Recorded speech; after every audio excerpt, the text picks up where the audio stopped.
homer for Keith Hooker, and the Mustangs take a 5-0 lead.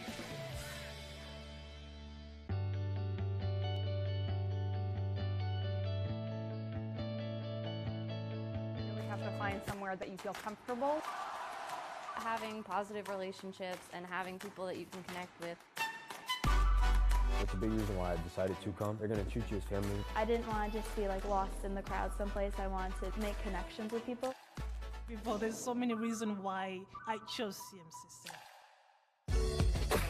Everybody here has your best interest at heart. CM is such a close-knit college that they actually do care about you being successful. When I went from high school to college, I was extremely nervous. Once I got here and realized what it was like, it's a lot of fun. From the moment I started correspondence with CMCC, they were just always checking up on me. It clearly lined out for me what I needed to do to get here. The college is really committed to making sure to stay on top of the latest technology. The instructors here, they're so passionate about what they do. There's a great student-teacher ratio. I wasn't just a number in the crowd. They work really well on a one-on-one basis with the students to make sure you understand the material. I didn't want to go into debt when I went to college. I've saved thousands of dollars. Campus is great. Everything's right here, so it's easy. I mean, it's a small campus, so they always have activities for us to do. I've never been part of a team like this before. You just come together on and off the court. That's what really pushes CM over the top of everybody else. Anybody that steps foot on this campus won't want to go anywhere else. It's a great place to go to get your start and to determine where you'd like to go in the future. I can easily transfer credits to any college of my choice. If you have a good foundation like Central Maine Community College gives you, you can really go anywhere with it. My whole experience here has just been building up my confidence. For me, this is my place. This is my home. It's one of the greatest decisions I ever made.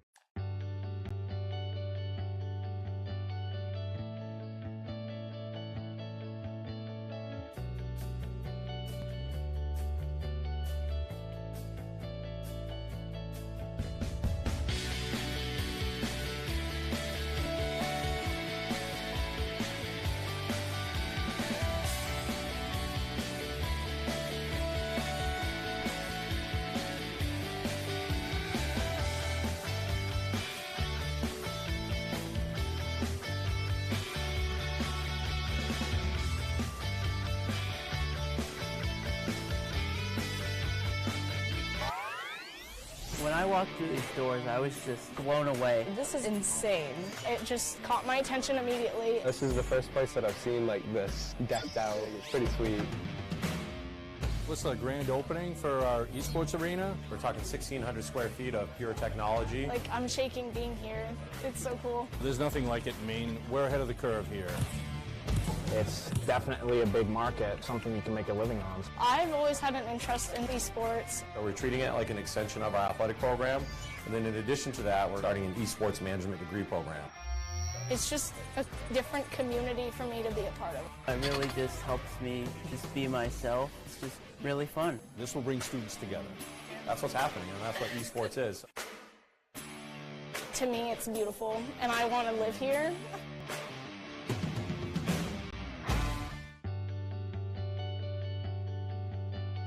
I practice, me and him, when we're matched up against each other, we just make each other better, and I love playing with that kid. He's one of the most unselfish players. Threes with Noel, and Noel won that. Hank into space. Lewin shoots. That's deflected and put toward goal. The flag stays down, and it's 1-0.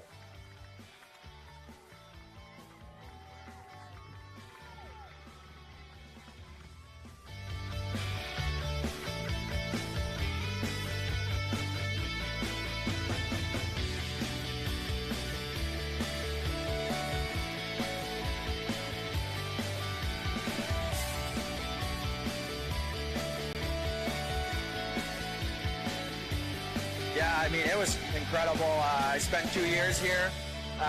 When I came in, Matt Biot had just got the head coaching job, and, you know, he was really trying to turn the program around, and it was awesome to be able to see that growth throughout that 2 years that, you know, he was able to lay that foundation on, and, you know, it was everything you could have asked for here. I mean, the school treats the players awesome, you know, and The facilities just amazing, top notch. So, I loved my time here, and recommend it to anyone. Really, I mean, top notch program. Yep.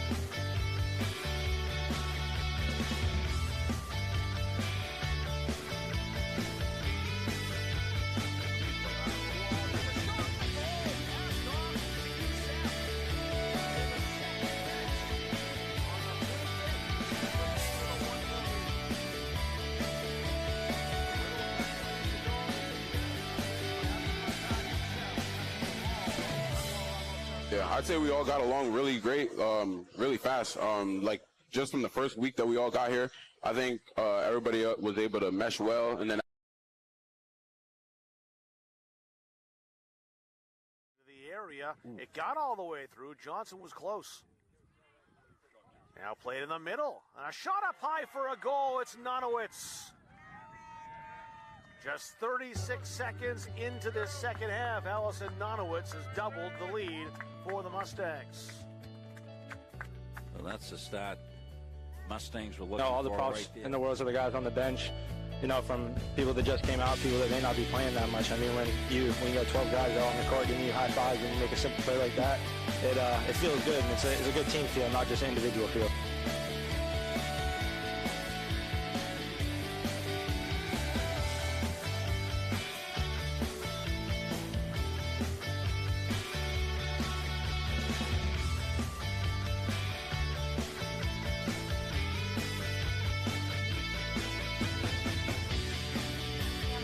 It just feels like home. It's a diverse place. I learned a lot here. It really is like that perfect stepping stone, and TRIO even articulates that more so. TRIO is a government-funded program that has tons of resources. They help you with real-life problems. If you didn't know how to write a resume when coming here, TRIO will help you do that, and they'll help you apply for scholarships. Time management. They helped me to find a mentor for my business classes. I took statistics over the summer, and if it wasn't for one of the tutors at TRIO that helped me, I don't think I would have passed. There's a student services office. It says the Success Center. It's kind of like the hidden gem in the school. All the advisors are there. Really anytime you can just pop right in, say hi, or you can make an appointment. I want to be a labor and delivery nurse. To create my own business. That is my goal. I would like to start my own clothing store. My dream is to be a chiropractor. It's not easy to be in college, and I need someone to say, hey, you can do this. Once I got into the nursing program, I went straight to TRIO. I told Terry, I just got accepted, I'm crying, and she was there to celebrate with me. They push you to succeed. They understand me, support me, and encourage me to do better. Yeah, for me, TRIO is a family. I'm just very grateful for TRIO because their tutoring program really helped me out throughout my college journey. They have so many resources. You have your advisor, you have all that tutoring. It's free. Anyone can apply. If you don't apply, you don't know what it has for you. They've helped me so much just being here.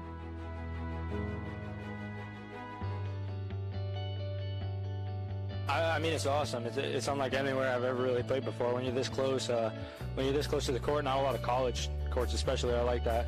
But no, I mean, it's awesome when you get to turn around after you hit a three and you're close enough to give the guys on the bench high fives, or turn around and look at your buddies in the stands and give them high fives. So it's a good feeling when you hit one right in front of either one of those.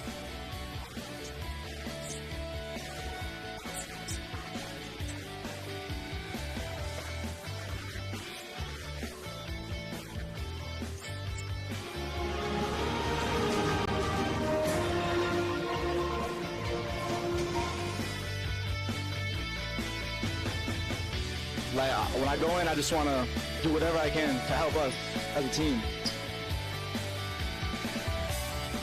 the better that I work with everybody else, the more that you can see it on the scoreboard.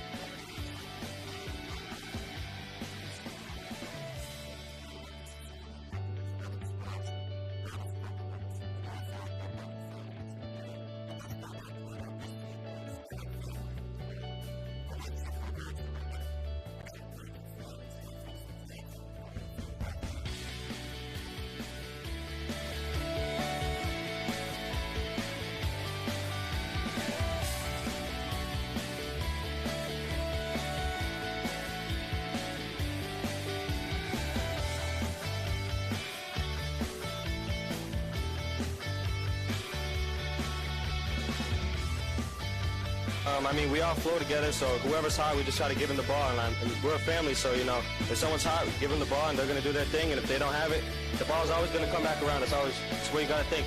And we're all here to win, so, I mean, one prize, you know?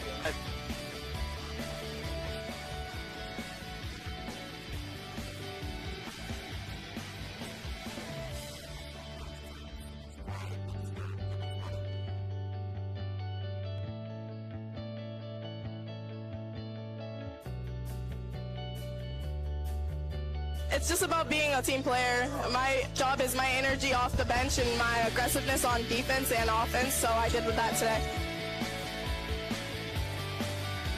Goal headed away by the Knights. Isidoro Dominguez played outside. Atwood, shot, goal! That was not Atwood, it was 20, not 2. Sasha Bruno kissed that off the underside of the crossbar. And it's 2-0. A goal in the 6 minutes. So 2 early goals for Central Maine. And Sasha Bruno has his first. It's all about chemistry and gelling and playing together.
By such tremendous young women is just really warms my heart, you know.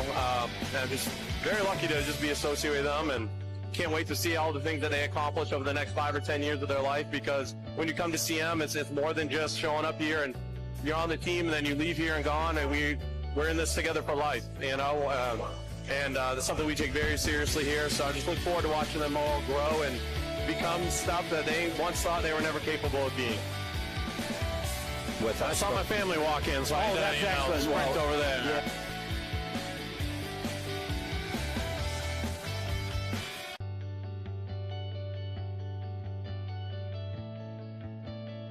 As always, look for the net. All those little things to make you what you are. Jim, I think what you think, Sam. Let's go. 1, 2. Yeah, we're strong on family here. Like, I look at all my teammates as my brothers, and that's how we carry ourselves on and off the court. Heard about free college? It's free. It's free. It's free. Recent high school graduates from the classes of 2020, 21, 22, and 23 can attend CMCC for free. The free college scholarship pays 2 years of tuition and mandatory fees. No income or age limits. What are you waiting for? It's free. Leaving CM with no debt is going to set me up for my future. Visit cmcc.edu/free for details.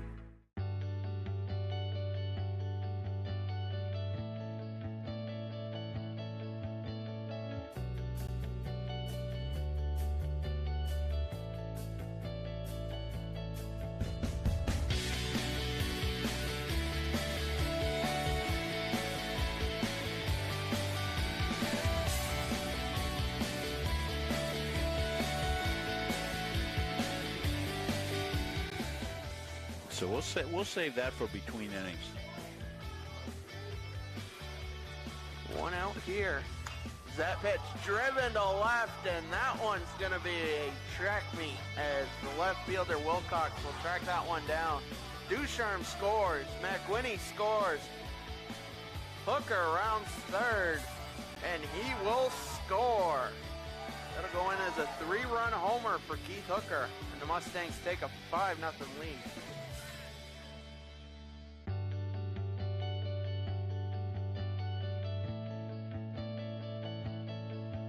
To find somewhere that you feel comfortable.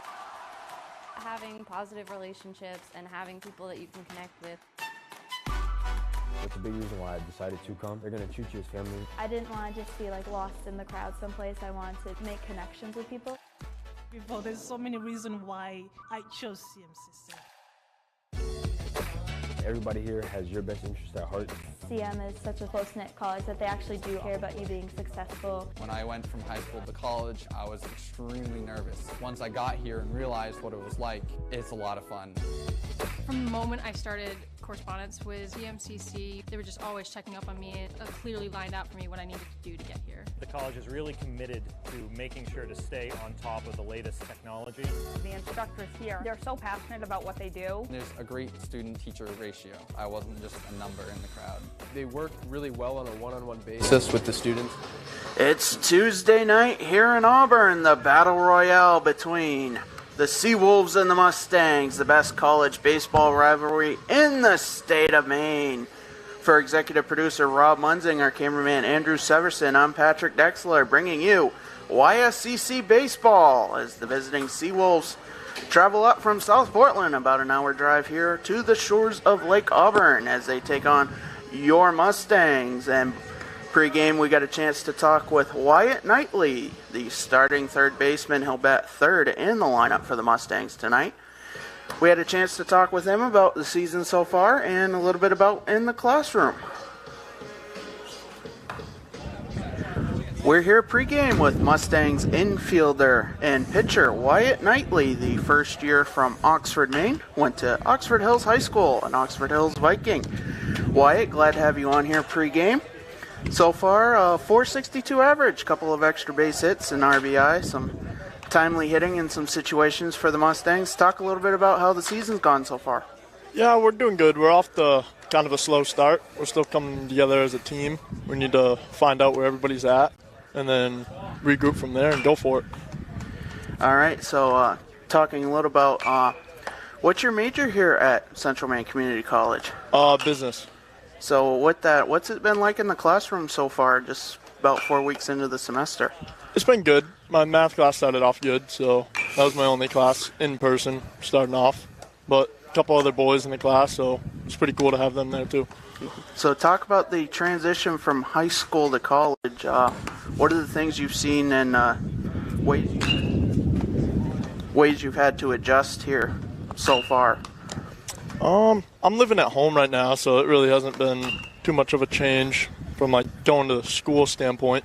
But there's definitely a lot more energy like around campus than there would be in high school for sports and stuff. All right, so we look forward to seeing you here on the field. You'll be batting third and playing third base here against the Seawolves tonight. So Wyatt Knightley joining us here pregame, and we'll be right back here on Munzing Media. Awesome. Let's go get them. Have you heard about free college? It's free. It's free. It's free. Recent high school graduates from the classes of 2020, 21, 22, and 23 can attend CMCC for free. The free college scholarship pays 2 years of tuition and mandatory fees. No income or age limits. What are you waiting for? It's free. Leaving CM with no debt is going to set me up for my future. Visit cmcc.edu/free for details. Back here in Auburn, you see the Seawolves taking their ritual infield-outfield. Both teams afforded the opportunity pregame.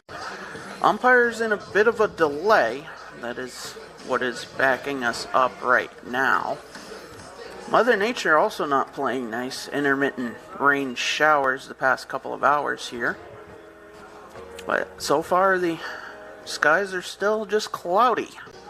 So it looks like we'll get about a 6:10 first pitch. We were able to hold off until the very end, or just before we came on the air, to put our backstop camera in, the one that gives you a good view of home plate.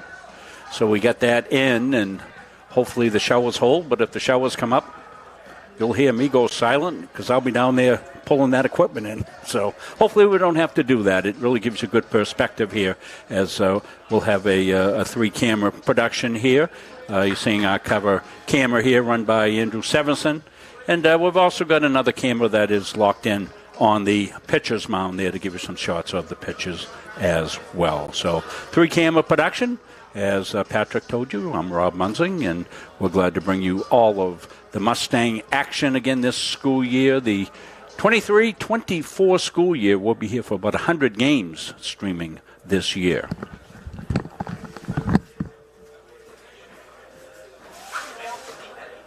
Umpires have appeared. Coaches have come to home plate with the exchange of the lineups, and Patrick getting ready to do some of his other duties that he does here. He'll be doing the pregame introductions as well as bringing you his call as the voice of the Mustangs. Our umpires, as Rob said, have arrived. Calling the balls and strikes tonight will be Colin Henry and Peter Adams on the base paths. So we'll get set here. The best small college baseball rivalry in probably New England. These two teams will go at it, and they go at it several times a year. Last fall, the Mustangs took the series 2-1. In the spring, it was all Seawolves, winning 4 games, including the 2023 YSCC Championship, held in Old Orchard Beach back in May. As Coach Ryan Palmer going over the ground rules.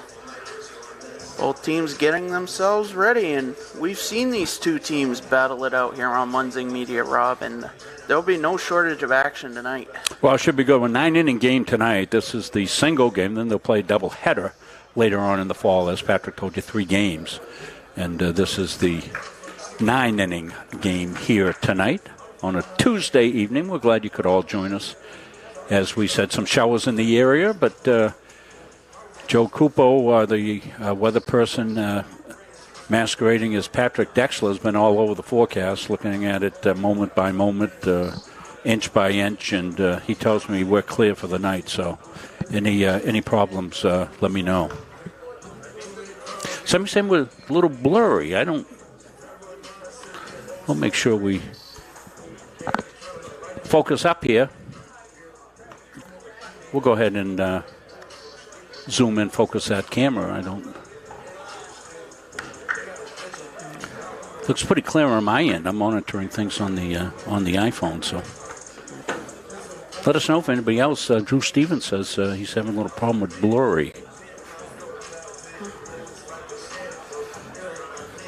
A lot of new faces for both sides, new to this rivalry as well, and they'll learn pretty quickly here in the first few innings that this is something they don't take lightly between CM and SM, whether it's on the volleyball court, the basketball court, the golf course, the soccer pitch, the baseball field, softball field, Mustangs, Seawolves.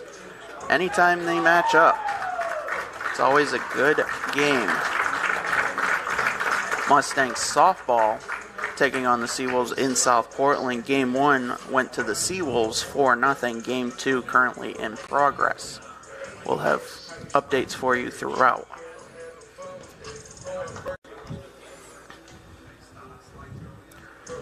So, turf might be a little bit of a factor here tonight with the wet surface. I could overhear Coach Ryan Palmer talking about start your slides a little early. And that became an issue the Sunday night against Quincy College as we got into the late hours. Yeah, exactly. Remember, you folks that may be new here watching our stream, this is the only place you need to go. Good evening, ladies and gentlemen, and welcome to the Central Maine Community College Athletic Turf Facility for tonight's Yankee Small College Conference baseball game featuring the visiting Southern Maine Community College Seawolves and your Central Maine Community College Mustangs. Here's the starting lineup for the visiting Seawolves. Leading off, the right fielder, number 13, Dylan Michelson. The first baseman, number 30, Quinn Dillon. The shortstop, number 12, Peter Kivlinski. The left fielder, number 5, Brady Alone. The designated hitter, number 27, Alex Bean. The catcher, number 9, Liam Coolidge. The second baseman, number 4, Ethan Orsini. The center fielder, number 3, Adam Rowland. Batting ninth, the third baseman, number 1, Ryan Thurber. The starting pitcher, number 28, Jason Libby. The head coach of the Seawolves is Nick Lops. The assistant coaches are Kyle Coburn, Zach Ham, and Kobe Carter. And now, here's tonight's starting lineup for your Mustangs. Leading off, the second baseman, number 26, Hudson Burris. The shortstop, number 33, Lee Robertson. The third baseman, number 15, Wyatt Knightley. The left fielder, number 22, Colton Frisbee. The catcher, number 7, Gage Hubbard. The designated hitter, number 11, Trevor Phelps. The first baseman, number 16, Brogan McCormick. The right fielder, number 12, Mason Booker. And batting ninth, the center fielder, number 9, Teddy McFarland. The starting pitcher for tonight, number 24, Craig Burnett. The head coach of the Mustangs is Ryan Palmer. The assistant coaches are Brett Tureen and Terrence McCormick. Now, ladies and gentlemen, we ask that you please rise and remove your hats as we honor America with the playing of our national anthem.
Brightening skies, good sign here for our 9-inning tilt.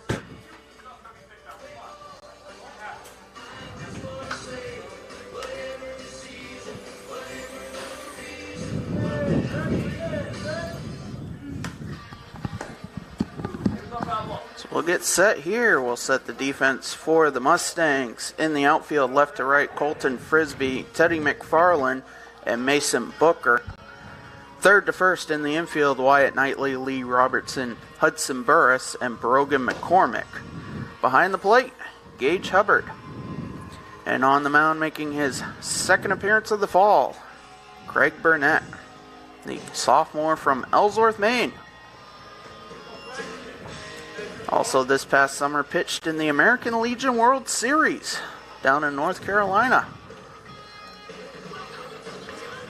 Was part of a team that was based out of Trenton, Maine. Yeah, they had the way. Boy, great summer baseball here in the state of Maine, Patrick, with that Trenton team that Craig played on, and a Little League team going to the Little League World Series representing New England. That was fantastic. Those kids out of the Gray, New Gloucester, Raymond, I think, area. So we'll get set here. First pitch will be about 6:15. Yeah, it was off a little bit. Temperature 64 degrees. Still some weather in the area. But we'll start it off. Well, we got some comparative scores. You saw Quincy College play the Mustangs here on Sunday, and the right fielder Dylan Michaels. they split that doubleheader, and Seawolves swept Quincy College. And the first pitch from Craig Burnett is grounded to short. Lee Robertson with it over to first. One pitch, one out.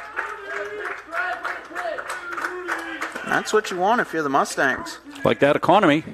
The first baseman, Quinn Dillon. Pitch to contact, believe in your defense. Throw strikes.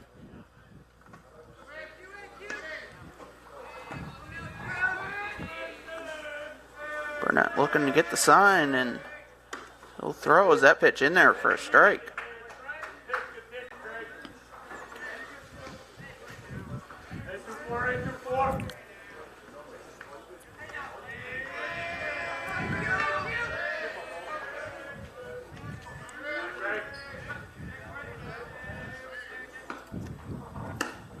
The 0-1, that's in there, 0-2. Yeah, Craig, 3 pitches, 3 strikes. And get the hitters being aggressive. They'll come up knowing they're going to see a strike.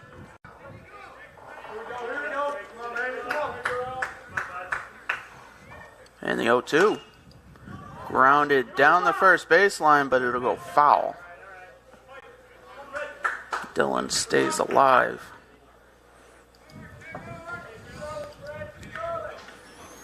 We had a marathon of a game. Went how many innings? 11 innings the other night? 11 innings. It was a 7-inning second game of a doubleheader.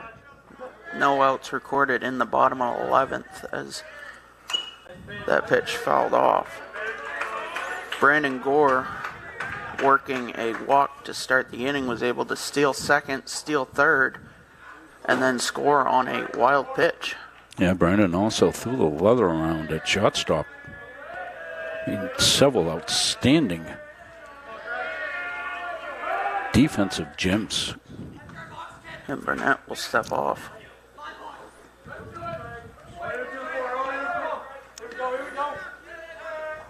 And the 0-2, that's low.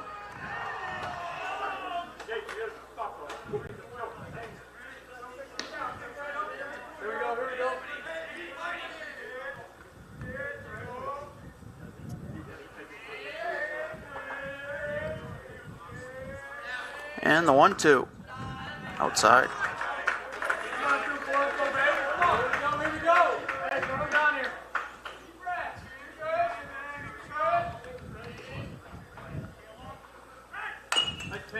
Two, fouled off. 7 pitch at bat so far. Seawolves undefeated in fall action so far at 5-0. They've got a pretty new roster that they're featuring this year, Patrick. 2-2 line just past the diving Burris, and that'll be a 1-out base hit for Dillon. That's a good piece of hitting. Stayed alive. Get down the count. Stayed alive. Peter Kiblinski. As Kiblinski will step in. If you notice that last name familiar, his older brother was a part of the Seawolves the past 2 years. I was just going to say there's a familiar name, but I didn't recognize the first name, so thank you for pointing that out, Patrick. His older brother, Sam. Is that pitch in there for a strike? Yeah, Sam was a big part of this team for several years. Good player. Both products of the same high school as Craig Burnett. Pitch low. Yeah, Ellsworth has always been a hotbed of baseball all the way. You go way back to the Scott family. Dickie Scott was a fantastic player in the 50s. And every decade they've had excellence in baseball down at the Ellsworth area. Throw over, not in time.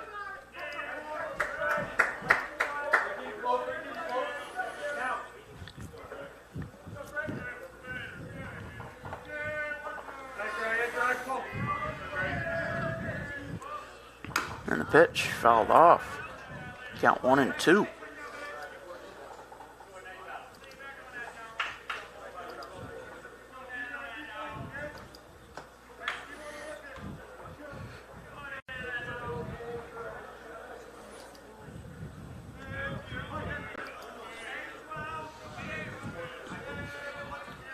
Burnett ready from the stretch. That pitch popped up, foul territory. McCormick won't be able to get to it.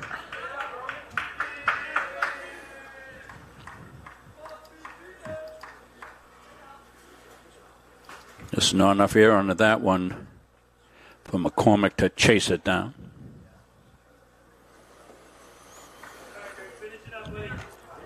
And he'll get a new baseball from home plate umpire Colin Henry. Softball's in game 2. Seawolves won the first game. Doubleheader.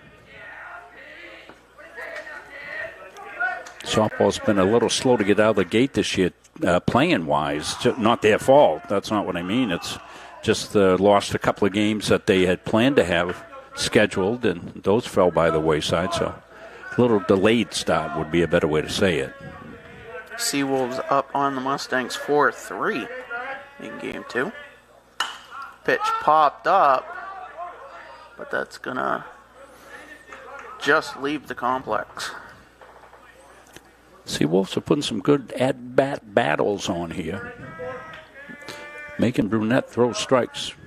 Thanks for all the nice comments we're getting from folks. We love doing this for the families that can't make it here. We love baseball, and we love our Mustangs, and this is a great rivalry. Pitch misses 3-2. Throw down to first, not in time. You got a run situation here, 1 out. Try to stay out of the double play if you can. Mustangs would like to strike him out, throw him out. Runner goes, pitch low. Yeah, somebody's got to get to Craig. Let him know he's got to get a step-off call on that. Had somebody given him a step-off call, usually it's the first baseman's going to make that step-off call. He'd have been able to get the runner. Fielder, Brady alone. Brady alone will step in from the left side with 2 on, 1 out. Seawolves threatening early.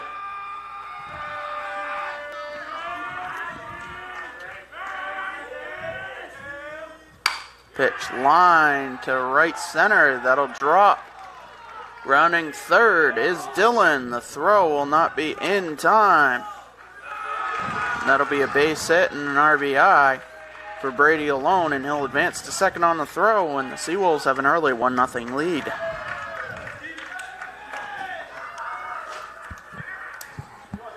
The designated hitter, Alex Bean. Alex Bean will step in.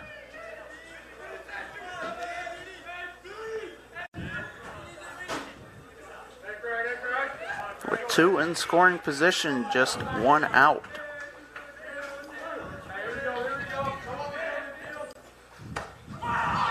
Pitch inside.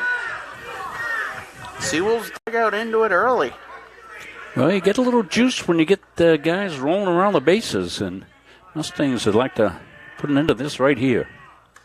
1-0 gets away from Hubbard, and Kiblinski will score.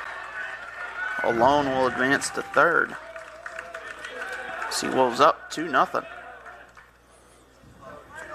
Burnett now at the 20 pitch mark after recording the first out on just 1 pitch. Well, yeah, that started very promising, didn't it? Now Craig's got to get back, find his rhythm. Seawolves looking for a big first inning. And the 2-0 is low.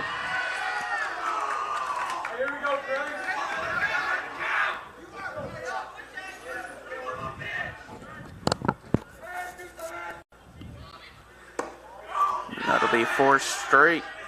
2 being, and that puts runners on the corners. And that'll garner a visit from Coach Ryan Palmer.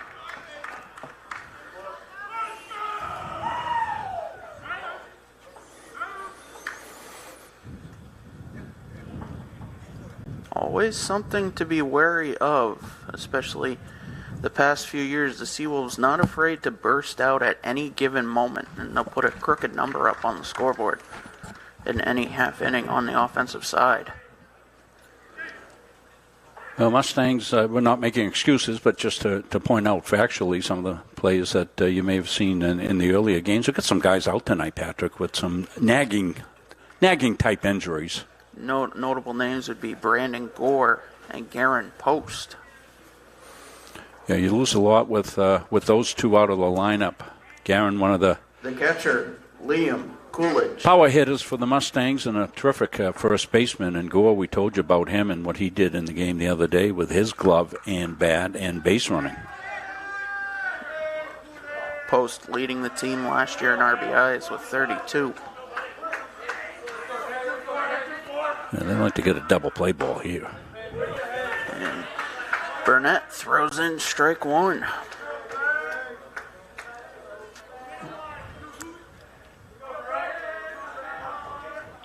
He'll set back quickly and throw the 0-1. That one's popped up into short center, and that's going to drop for a base hit. Scoring is alone. It's a base hit and RBI for Liam Coolidge. And the Seawolves go up 3-0.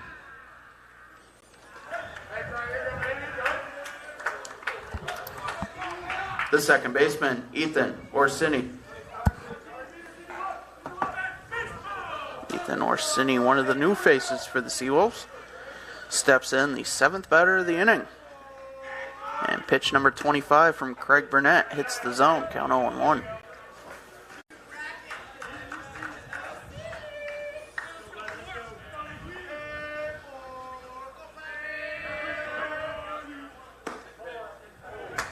Off speed, misses inside, 1-1.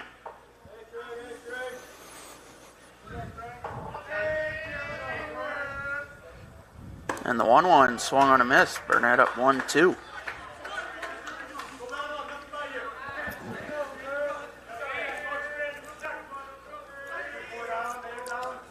And the offer fouled off in the box. Good play by Hubbard to play that out, but it was fouled off. So the count now 1-2.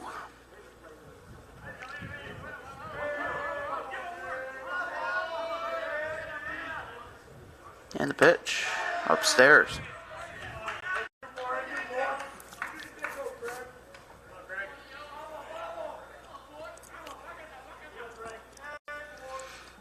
Two-two. Misses 3-2. Orsini battling back from 1-2 to 3-2. That's been a common theme so far. The payoff. Grounded back to Burnett. He'll throw quickly over to first to McCormick. And there's 2 away. Advancing will be both runners, and that puts them both in scoring position. The center fielder, Adam Rowland.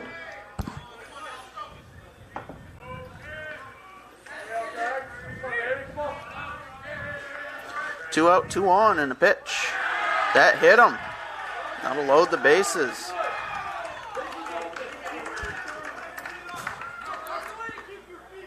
Bases open. Baseman, Ryan Thurber. No great damage done there. Now you got to get out of it if you're the Mustangs. Familiar face in Ryan Thurber stepping in. And he'll look at strike 1.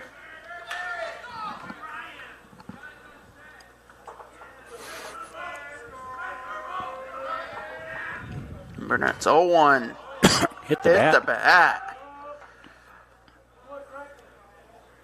Hit the lightning pole right there. And Burnett inadvertently up 0-2 to Thurber in the pitch. That hit him. And that's going to score a run and turn the lineup over. And that'll be it for Craig Burnett.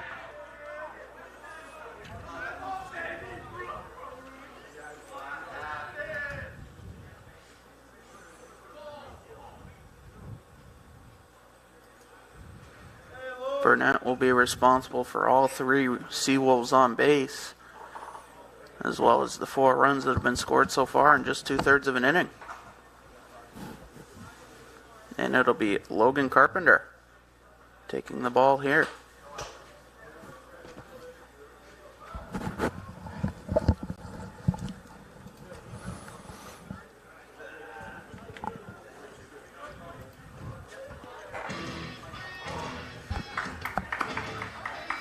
Your attention, please. Now pitching for the Mustangs, number 29, Logan Carpenter.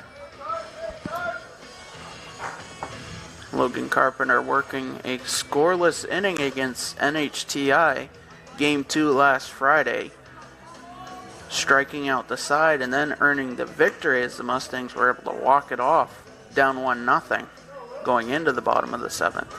They took it 2-1. Pitch at Lawrence High School. Lives in Fairfield, one of the communities in MSAD 49. Comes into a tough situation right here.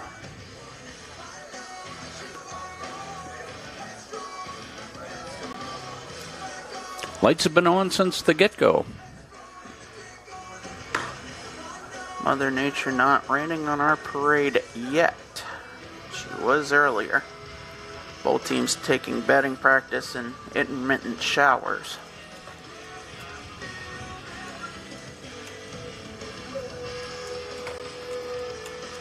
We hope those have gone by the board. As any meteorologist would say, no promises. Let you know we'll be on tomorrow night with women's soccer as Bates will come over. Shot, hop, skip, and a jump over here on the pitch. Rob Kennedy along for the call on that one. Nate Munson will be doing production. We'll have the men's CM men's game that'll be at UMA. That will also be on tomorrow. That one starts at 4. Women's start at 5 tomorrow. So we'll have 2 on there.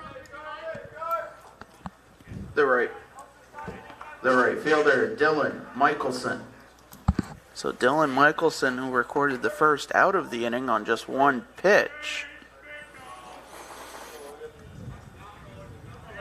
Yeah, what started so promising is kind of got away for the Mustangs here.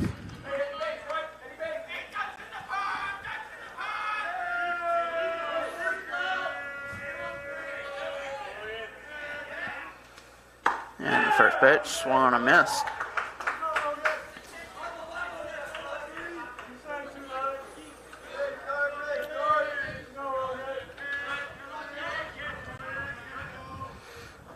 And the 0-1 hits the outside corner, 0-2.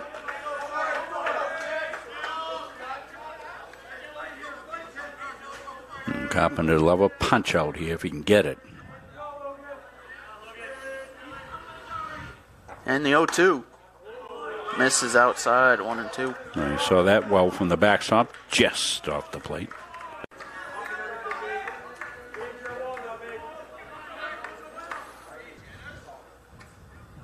And the 1-2 off speed, just gets away from Hubbard, but no advance. Courtesy runner for the catcher Coolidge at third, Dante Tachi.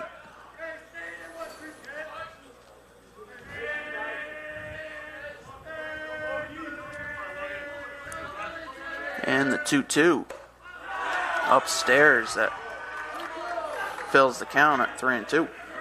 So runners will be off here. Means a single guaranteed to score 2. Gappa might clear him.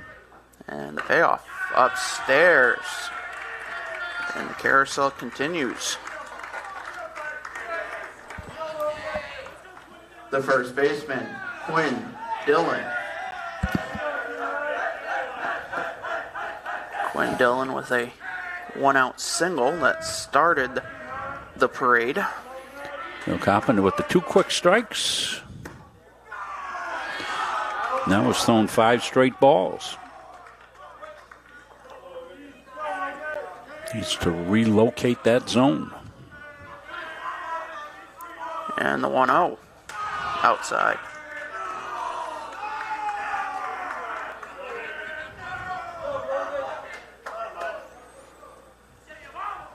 In South Portland, Seawolves still up 4-3 in the bottom of the 4th in softball action. 2-0 grounded down the line, but foul.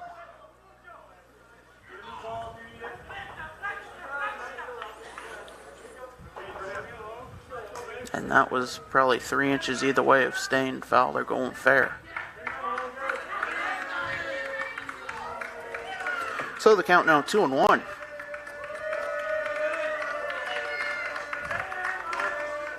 Pitch grounded to second. Burris with it over to first, and that will do it. Seawolves get 5 in the inning. Mustangs coming to bat, down 5-0.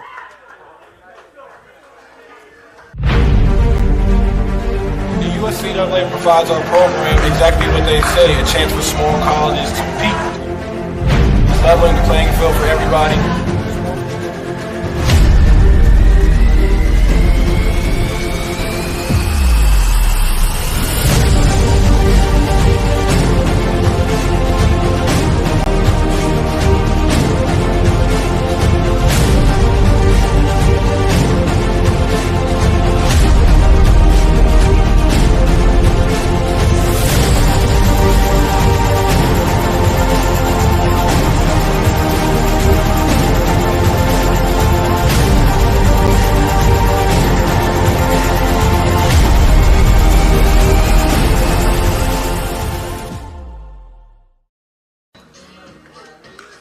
Jason Libby takes the ball here for the Seawolves. This will be his second start of the fall. His first start going 5 innings, giving up just 3 hits while striking out 8. And he'll face Hudson Burris, Lee Robertson, and Wyatt Knightley here in the bottom of the first. And Jason Libby with a little bit of run support as the Seawolves take a 5-0 lead. Boy, nothing like it if you're a pitcher to have your offense explode in the top half of the first. You're starting the game up 5-0. You just want to come in and throw strikes, let your defense work, pitch to contact.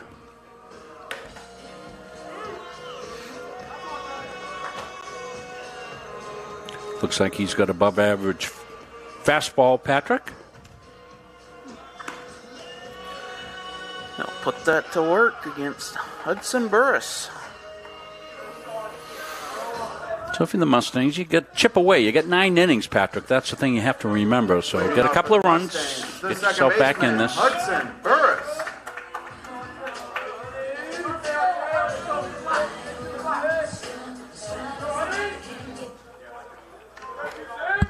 So Burris will step in, getting a second straight start at the top of the lineup. And he'll swing at the first pitch and foul it back. That was coming right back at your living room, wasn't it, folks? I hope some of you are taking the opportunity to watch this on your big screen TV or smart TV. I'll tell you after this pitch how you can do that. Burris will look at strike 2 in the zone. So what you want to do on your smart streaming device, Apple TV, Roku, whatever it is. 0-2, swung on a miss. And great start for Jason Libby. So what you want to do is go to their app store, whatever it is, and look for the Boxcast app. Lee Robertson. Do your search, download the Boxcast app, and then within the Boxcast app, you'll see a bunch of favored ones. You want to do a search. Search for Munzing Media. First pitch swung and missed. And once you find us on Boxcast, you'll see all our past games. You'll see any games we have coming up. And if you did it tonight, you'd see this game. You'd have the opportunity to watch this right on your big screen TV. That's how a lot of our folks are now watching our games and matches and whatever it is we're doing. And the 1-1 fouled off. Count now 1-2. Robertson, the first year from Liverpool, Nova Scotia. About a 4.5-hour drive from here. And the pitch fouled back.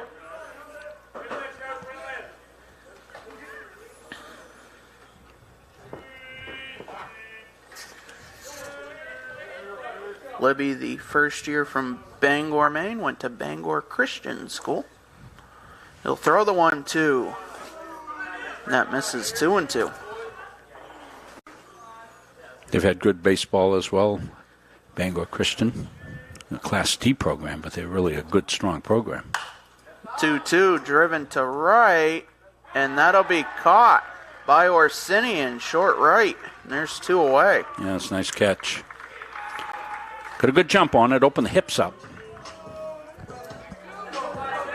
The third baseman, Wyatt Knightley. I want to thank Wyatt for coming on with us pregame. Oxford Hills graduate. There's another great baseball school over at Oxford Hills. And he'll look at strike one. Baseball, basketball, and football. Yeah, terrific athletes over there. 1 grounded to third through Ryan Thurber. And Knightley will reach with 2 away. That'll bring up Colton Frisbee.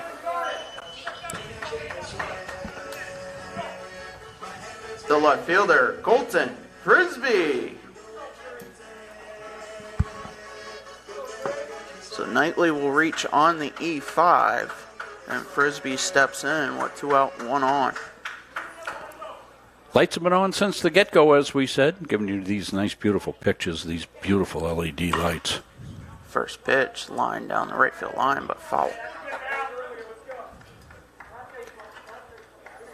In South Portland at the end of 4, Seawolves 6, Mustangs 3. Seawolves looking at the sweep. The 0-1 grounded down the third baseline, but that one will go foul. Count now 0-2. That's 2 grounders down the third baseline at 3 inches either way. Could make a difference.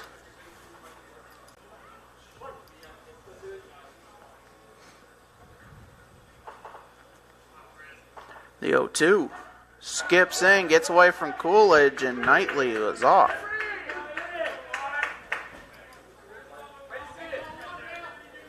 Count now 1-2, and Knightley now in scoring position. Chance for the Mustangs to get on the board here in the bottom of the first. I thank me and Ram out there watching, telling people stay away from the scammers. 1-2 line foul.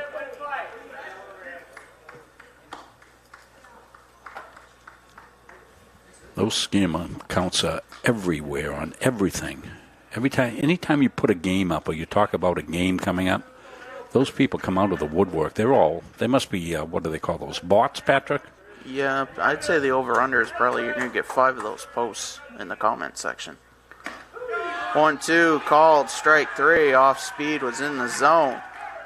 And that will do it for the first inning. Seawolves are up 5-0 after 1. The Hutchinson Family Sports Foundation is proud to support Munzing Media's production of live streaming high school sports. We recognize the hard work and dedication of Maine's high school student athletes, and we applaud Munzing Media's pioneering live streaming efforts. The Hutchinson Family Sports Foundation.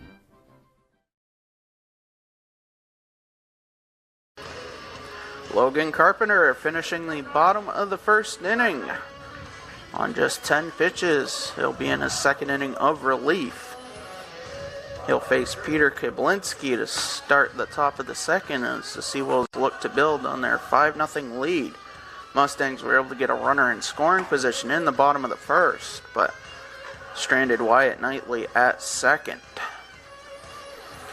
Kiblinski will be followed up by the left fielder Brady Alone and the designated hitter Alex Bean, the 3, 4, and 5 hitters. In the Seawolves lineup, under coach Nick Lops in his 3rd season.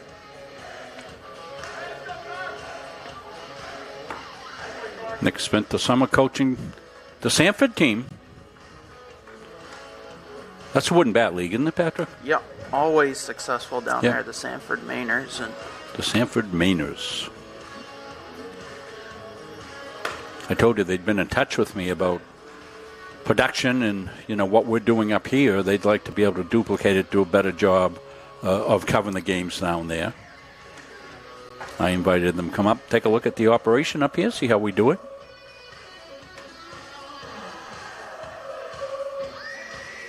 As we'll get set here for the top of the second. Leading off for the Seawolves, the shortstop, Peter Kiblinski.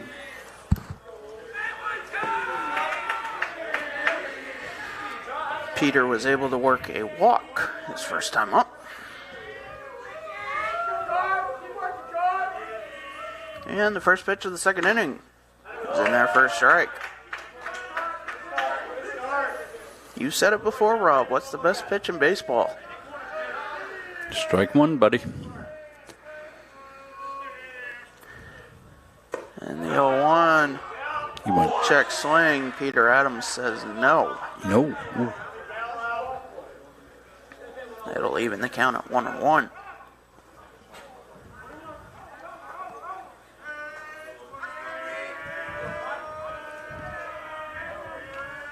And the pitch popped up. Foul territory. Brogan McCormick over, and he'll make the catch in foul territory. There's one away.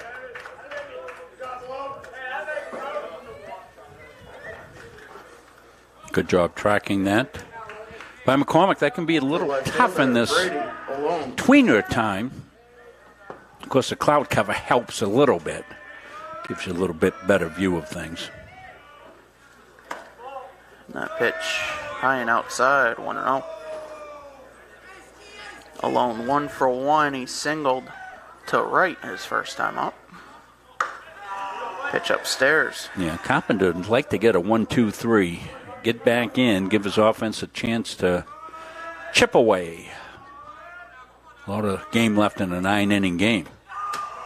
2-0 misses, 3-0.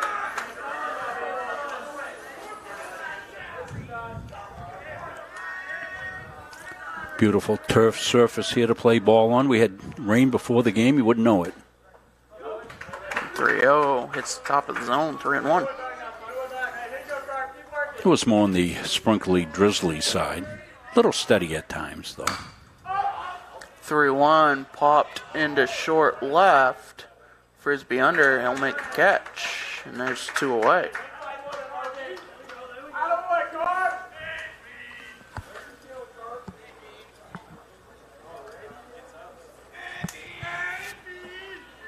The designated hitter, Alex Bean. Looks like beautiful weather right through the week, all the way through Saturday. It's good for kids playing their fall sports. First pitch in there for a strike. We're back down here tomorrow night for women's soccer against Bates. Bates may play their JV team. That's what Coach Rodriguez thought they might do. 0-1 grounded foul. So Carpenter up 0-2. YSCC women's soccer will have their championship round here. We'll be covering that for the league. 0-2 off speed, swung on a miss.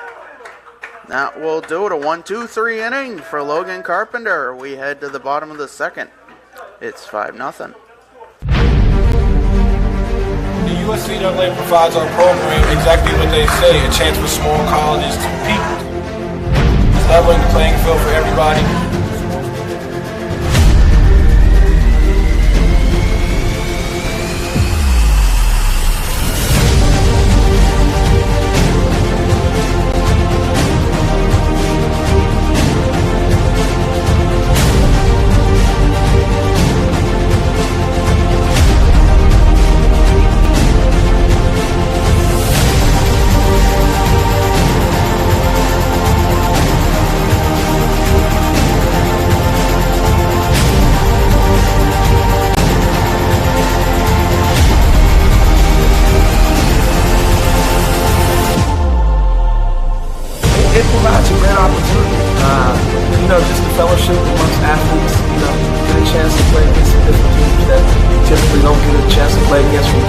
regions, different parts of the country. It kind of gives you an opportunity to kind of see where you're really at against everybody. Really good, like I said, just a great environment, well-ran tournament. It's a pleasure to be part of organizations like USCA.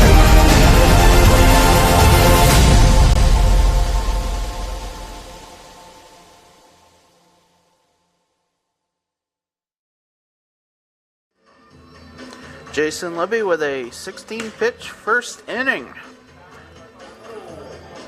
He'll face Gage Hubbard to start it off.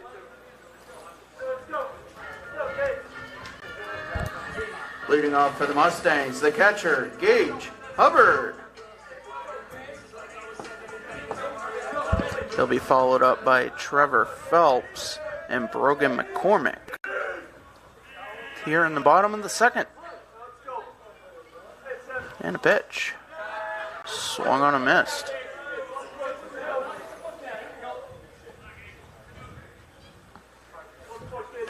Libby working quickly. Pitch in there, 0-2.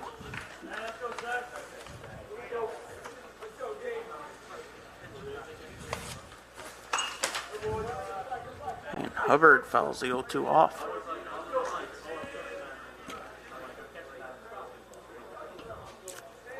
Libby's a quick worker. Off speed. 1-2. Hubbard able to hold the bat up. Yeah, good job. Good take, Hubbard, right there. That's a sharp biting. No hit breaking ball, we call those. 1-2 upstairs.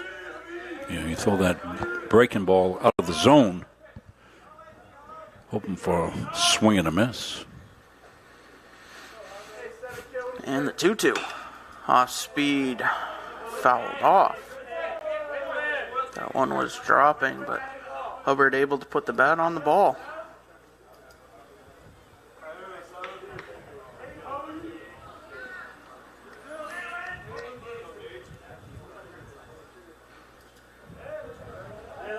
And Libby will step off.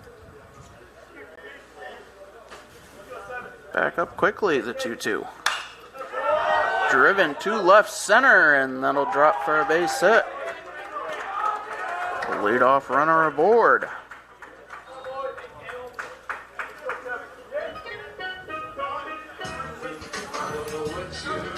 Your attention, please. Courtesy running at first, number 8, Caleb Thompson. Now batting the designated hitter, Trevor Phelps.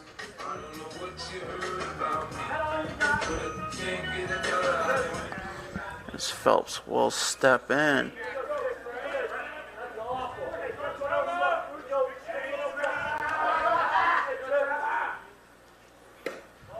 And he'll look at a pitch out of the zone. I'd like to get Libby's pitch count up a little bit if you're the Mustangs. Get a run or two across and get back into this. The 1-0. Half swing fouled off. But the groan maybe out of Phelps. Need to put a mic out for ambient sound, huh? I can do that. Got to be careful. 1-1. Phelps goes around. 1-2. Home plate umpire Colin Henry having to make that call with Peter Adams in the middle of the infield. The 1-2. Just outside, 2-2. And I think if you're Trevor Phelps, you're taking a quick breath there. That did not miss by much. Throw over to first. Not in time. Yeah, that was a token throw. Thompson, the courtesy runner for the catcher Hubbard at first. Caleb himself a catcher. 2-2, swung on a miss. Phelps down on strikes. Yeah, went inside, back inside again on Phelps. Kind of tied him up. The first baseman, Brogan McCormick.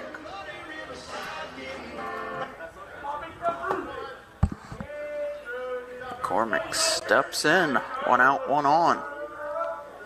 The first pitch to the sophomore from Turner is outside 1-0. Brogan, not the only McCormick on the roster, is assistant coach Terrence McCormick, the first base coach. Pitch outside 2-0. Well, he'd like to have a visit from his son very soon. Oh, maybe a quick visit as he runs around first base. The 2-0, top of the zone, 2-1.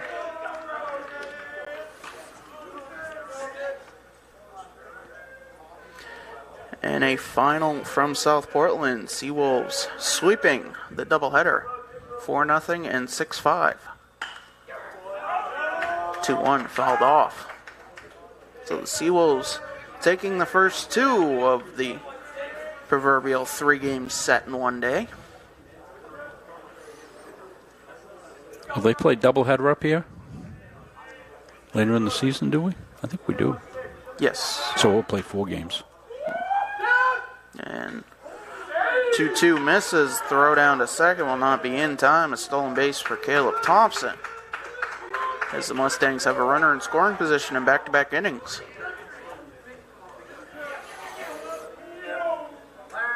Well, one of the things we said, there was some rain here, and Coach went over before the game, Coach Palmer saying, watch your slides.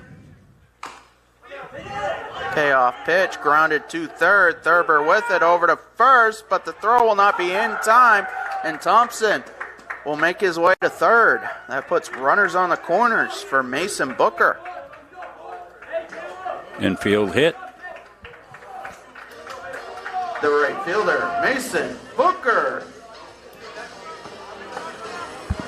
Still just 1 out. Chance for the Mustangs. Chip away here, as we said. 2 on, 1 out. And the pitch. In there for a strike. So you're down 5-0. You get the first and third situation. Not great speed at first base, so probably locked in here. The 0-1 popped up down the right field line. Foul territory, but it'll make the hill. Fair amount of foul territory here.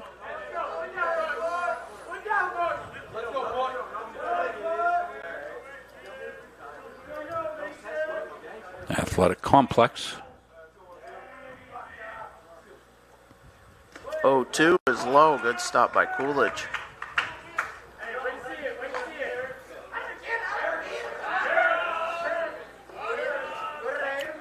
Complex not named yet. Patrick Dexler's name has been thrown into the hat. 1-2 grounded up the middle. Kiblinski will step on second, and throw over to first, and that'll be a 6-3 double play that gets the Seawolves out of the inning. And that'll strand a runner on as we head to the third. It's 5-0. Now, just what the Sea Dogs want to dial up here, the double play ball. We'll take a look at it here as we stay with it here between innings.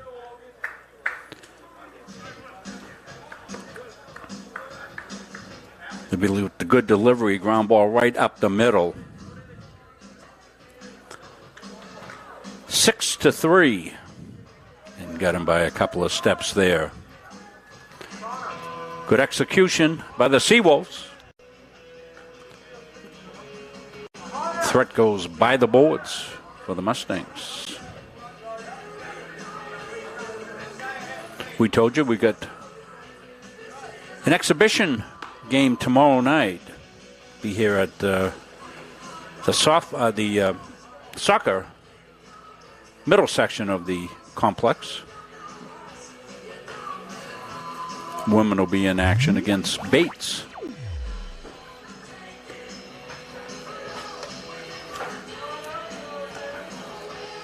Avery McWhinney now at second, as trying to see here, potentially Hudson Burris is now on left. Actually, that is still Colton Frisbee, so I believe Hudson Burris has moved to center. Our next baseball game's a Friday night. Doubleheader action. Leading off for the Seawolves, the catcher, Liam Coolidge. Who we got in Friday night, Patrick? I won't be here for that one. I'll be. York County Community College Hawks. Okay, York County in. After sweeping the NHTI Lynx the other day. They'll look to ride that momentum up here to Auburn.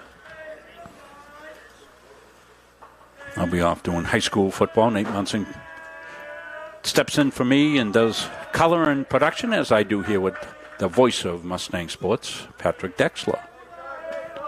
Andrew will be on Friday night, right, Andrew? No, Andrew's not on Friday night.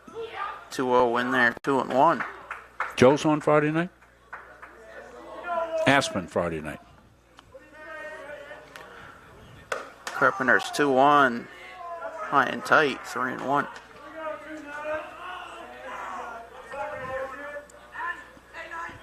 We'll see Aspen in action tomorrow night on the pitch. And Coolidge works a leadoff walk. The second baseman, Ethan Orsini. Orsini steps in 0 for 1. Leadoff runner aboard.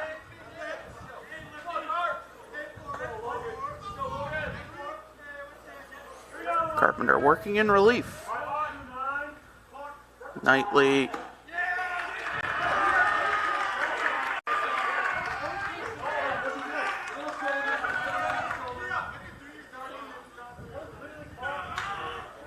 was halfway up, and Carpenter made some kind of movement on the mound that forced a balk. And Coolidge standing on second.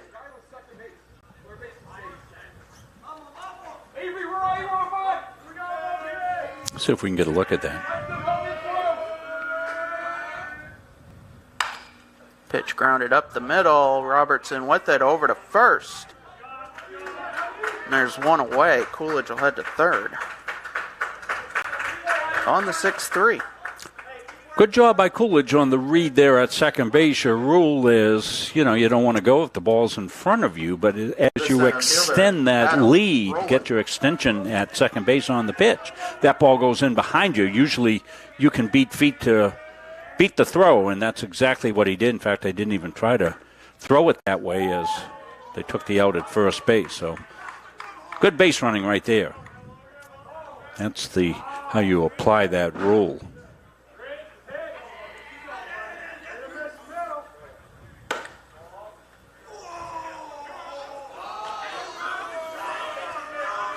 Count, we believe, is 1-1. I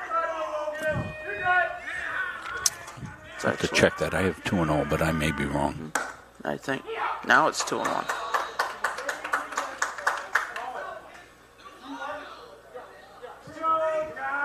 2-1, Patrick. 2-1. Yep.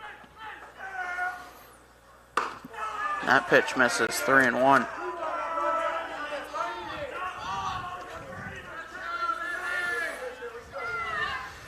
Carpenter from the windup. That hit him. Seawolves now runners on the corners.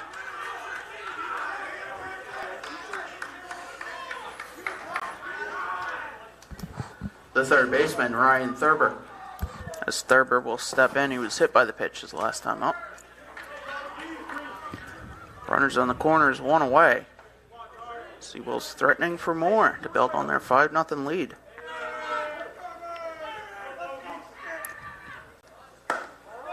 Pitch outside.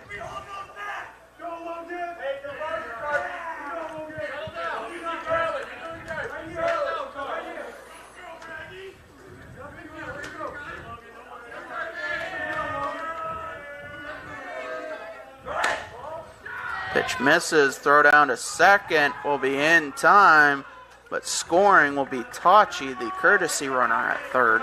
And there's two away, that empties the bases, but the Seawolves take a 6-0 lead.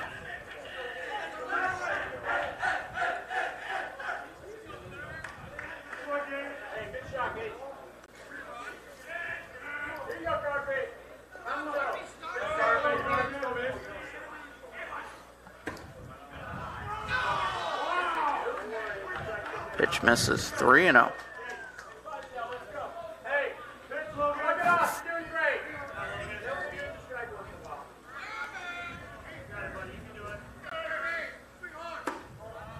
Misses. That'll put Thurber on and turn the lineup over.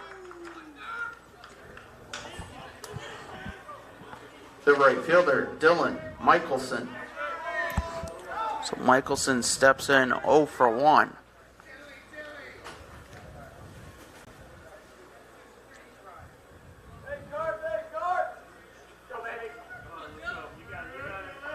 And the pitch. And Michelson went around according to Peter Adams. Count 0-1.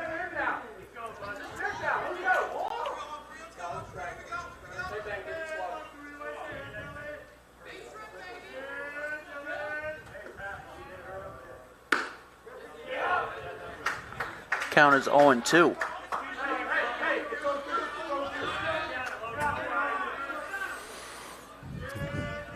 That's what Carpenter wants to do here. He's got back-to-back breaking balls. He's got check strings on. Let's see if he elevates out of the zone. 0-2 is low. Went back to it, but good location. Now the strike zone here, trying to get a chase.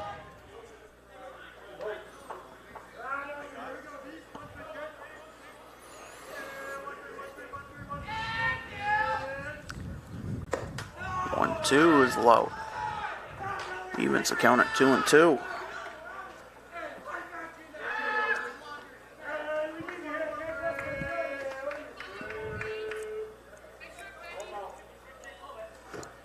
Carpenter deals. That pitch swung on a miss, and that will do it. Seawolves get another, and they'll take a 6-0 lead into the bottom of the third.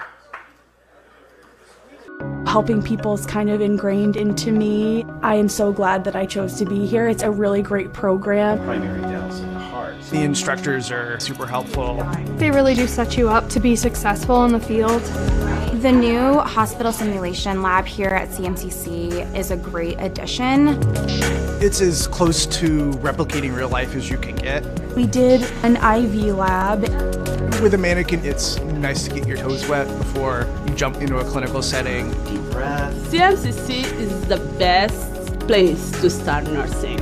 It's challenging, but you are learning. You have a smaller size classroom, smaller ratio to instructors. It's affordable. It really provided me relief that I'm not going to accrue a lot of debt. I needed to set myself and my family up for success after. I'm going to come out of this able to actually practice as an RN in the real field. It's a wonderful opportunity.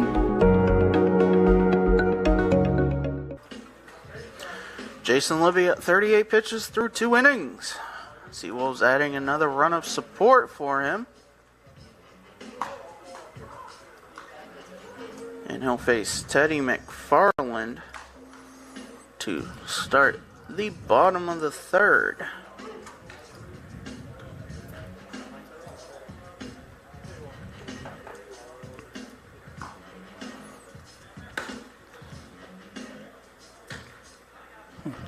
What's that music you're playing? It's creepy, Patrick. It's like the theme from Jaws or something. I don't know, there's a big shark going to show up here in the press box.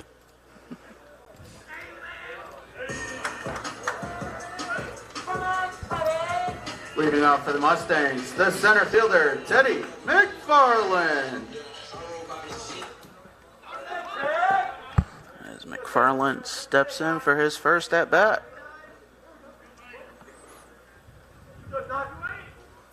And the first pitch fouled back.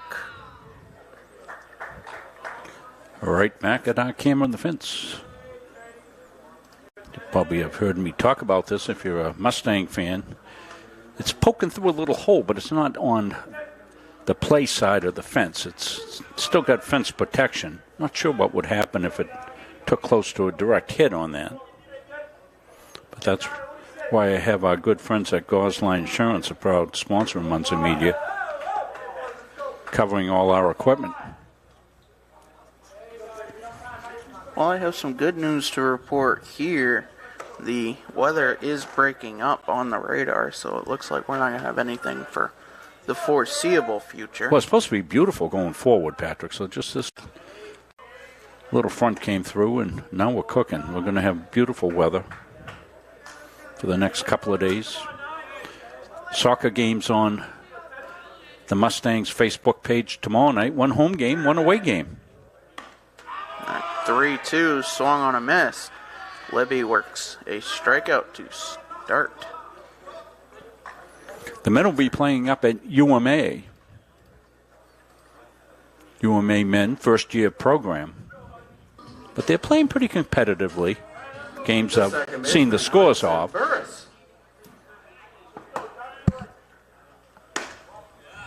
Burris will look at the first pitch inside.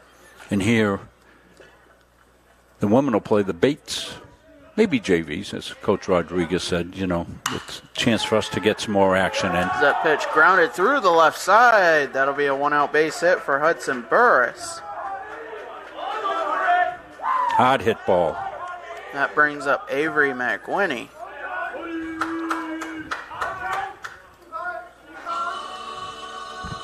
Remember, don't give your credit card information anybody asking online. All those spam sites. Never understood. You're watching the game, 3 cameras, HD. Why would you go anywhere else? But just in case.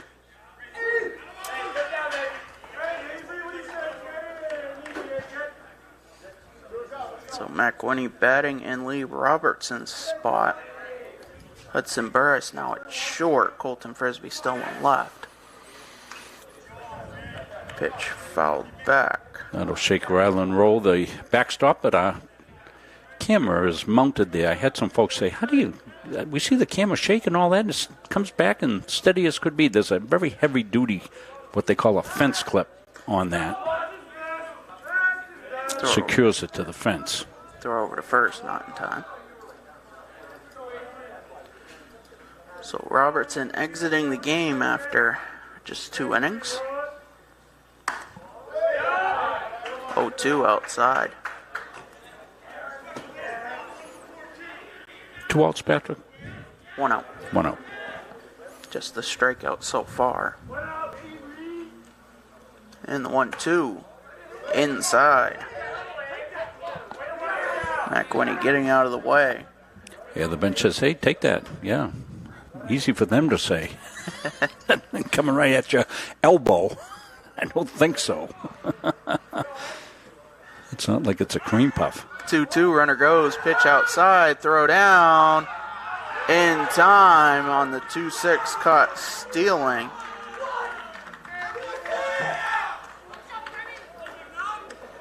Count 3-2. That was well executed. Good throw. Strategy changes for the catchers on turf, Patrick, as we just saw right there. So what you do is you're really trying to get yourself a quick release, and if you one hop it, that's fine. 3-2 swung on a miss. I'm sorry, Patrick. The one hop on turf is going to be a true hop. So it's kind of changed up what the catchers will do. I think I've got a replay on this that'll illustrate it a lot better. So what you're teaching your catchers now is, hey, it's release.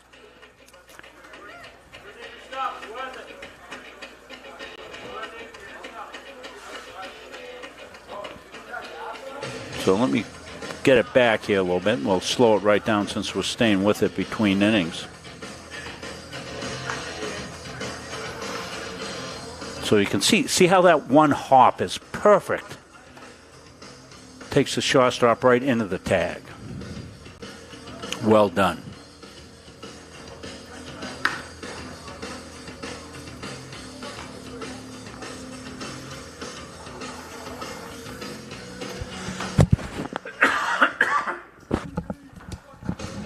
So we'll head to the 4th. 6-0 for the Seawolves. They'll start with Quinn Dillon, the 2-hitter, in their lineup. Old friend Chelsea is watching tonight. Chelsea Watson wants to know how your stress level is tonight, Patrick. Hope things are going well for you, Chelsea, in your new position up there at Nokomis. It's a great program up there.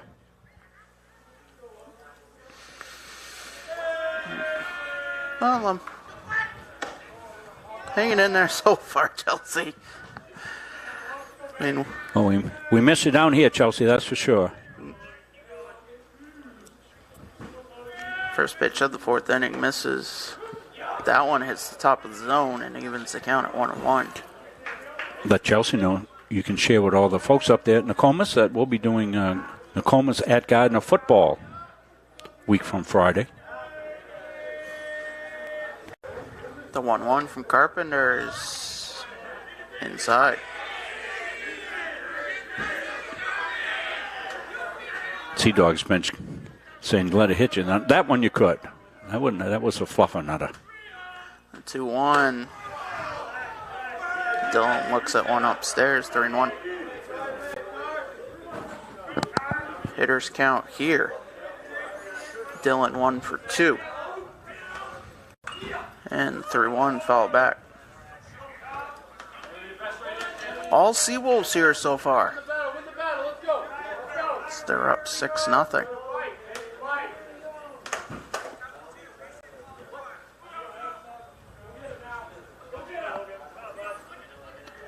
And the payoff.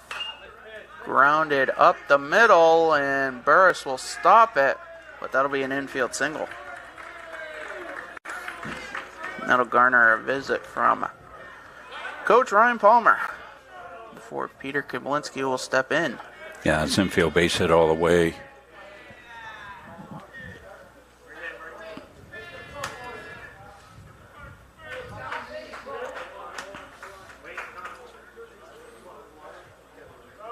And after 47 pitches, Ryan Palmer will take the ball. And that'll make way for Connor Madden. Yeah, a few of these guys haven't been stretched out yet, Patrick, so that's kind of what Coach is thinking about here. We saw Madden come in the other day, did a pretty good job there in the in Sunday's game as well. Was he the winning pitcher? And he had a chance. He was the pitcher of record for a while. Almost got the win. He was able to shut down the Lynx on Friday. So he's getting regular work. 2 1/3 innings of relief.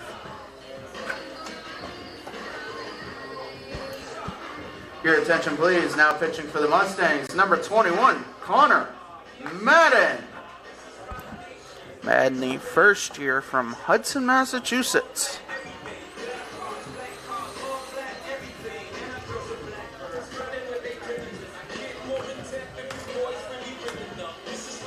Leadoff runner aboard Dylan will be the responsibility of Carpenter. But Carpenter will finish 2 1/3 innings. Just the 1 run earned so far, 3 walks, 2 strikeouts. Facing 11 batters.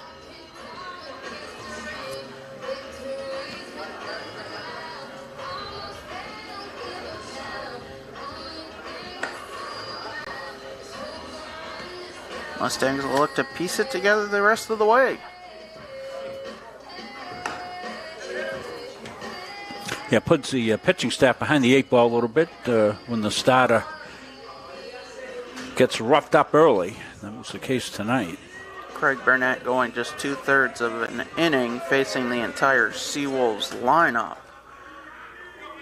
Final line, 3 hits, 5 runs, all of them earned, 2 walks, no strikeouts. Now batting for the Seawolves, the shortstop, Peter Kablinski. So Kablinski steps in 0 for 1.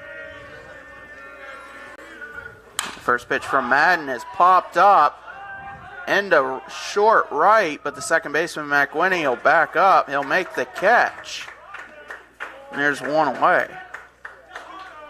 1 pitch, 1 out for Madden. The left fielder, Brady, alone.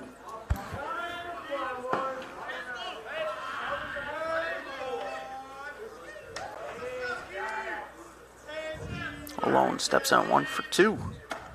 And he'll look at strike 1.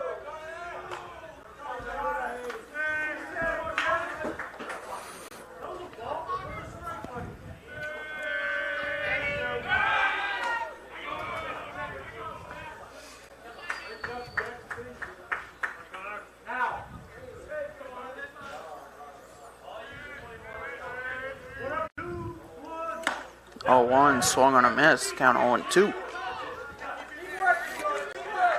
Men come in throwing some good heat.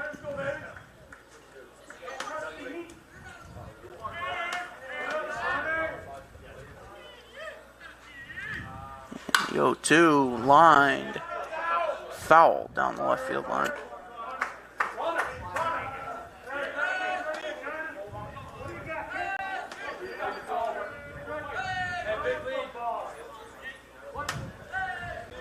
And set at the belt. Pitch upstairs. Good spot, waist pitch up there. Trying to elevate the eyes. Maybe get a swing out of the zone. 1-2. Grounded to second. McWhinney over to second for 1. And that's all they'll get. 4-6 fielder's choice. There's 2 away. That'll bring up Alex Bean with alone now at first. Good read on that one. Take the sure one in the middle. Alex Bean. Ball not hit hard enough, really turn 2. Pretty good wheels down to first. Got to watch Steele's situation here. Pitch swung on a missed.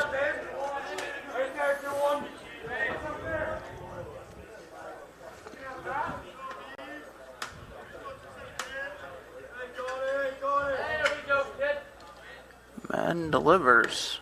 Pitch outside.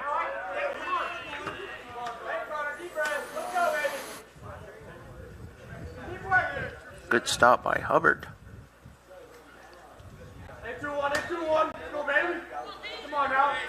Being 0 for 1. And he'll look at the 1-1, but that's outside. 2-1.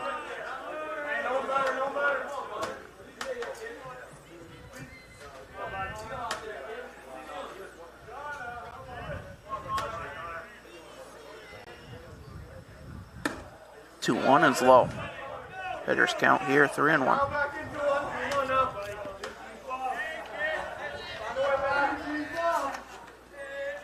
Being the first year from Westbrook, Maine, primarily a catcher, will work a 2-out walk.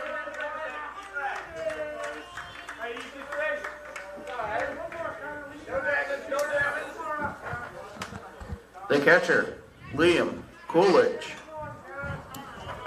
So Coolidge steps in 1 for 1. 2 on, 2 out. And the pitch. Low.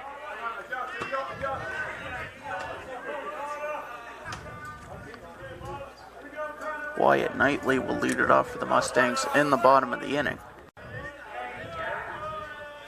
Madden deals. That pitch is low.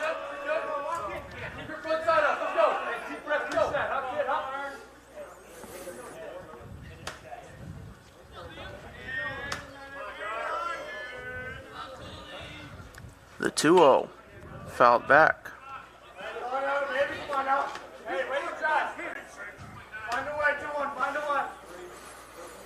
Seawolves up a half dozen. They're looking to get more with 1 in scoring position. 2-1 is fouled back. That evens the count.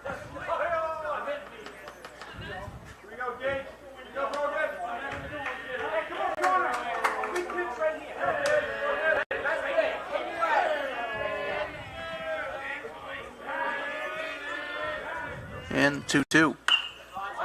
Popped up, but it'll go out of play.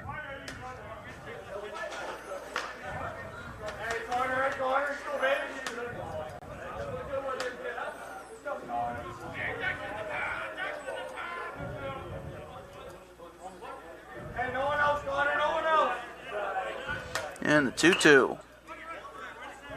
Grounded foul. Coolidge staying alive.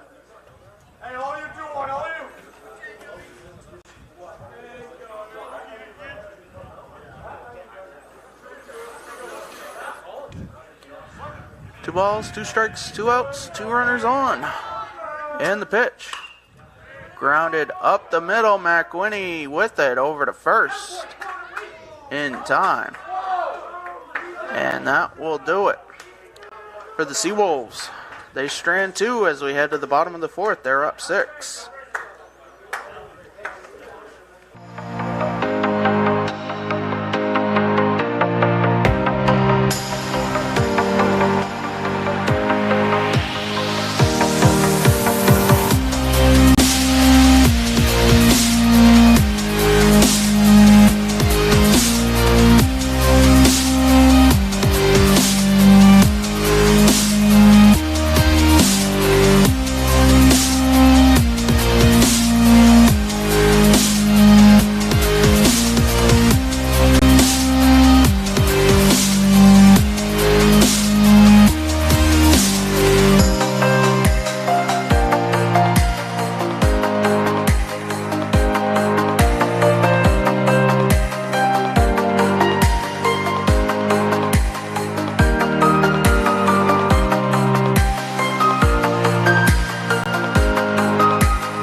Jason Libby at 52 pitches through 3 innings.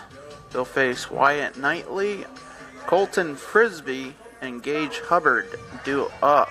Next game? Yeah, we'll have soccer tomorrow night. Bates will be in. 5 o'clock. I didn't put that on there. 5 o'clock game tomorrow night.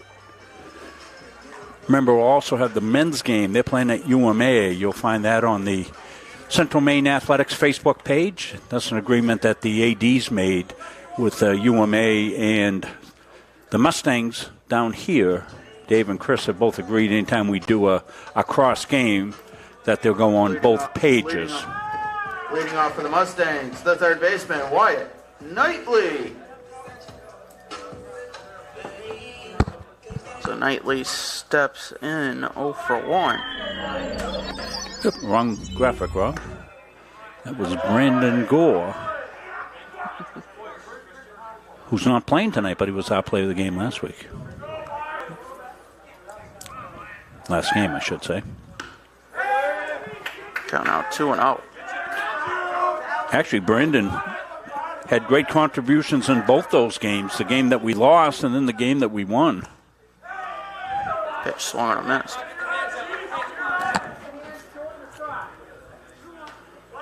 What's the count, Patty? 2-1. And that pitch outside corner. 2-2. And Libby steps off. We'll want to get a new sign from Coolidge. Now quickly the 2-2. Low 3-2. That was close. Boxed around a little bit by Coolidge, and so you don't get the strike call. And the payoff.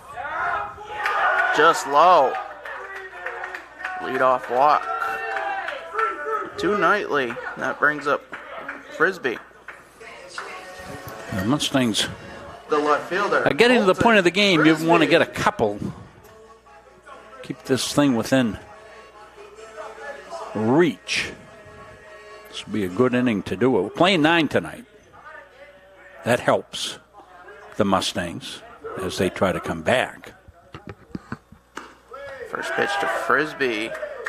Misses. Not sure where the Seawolves are with their pitching staff, how deep they are here to go tonight, what their plan is.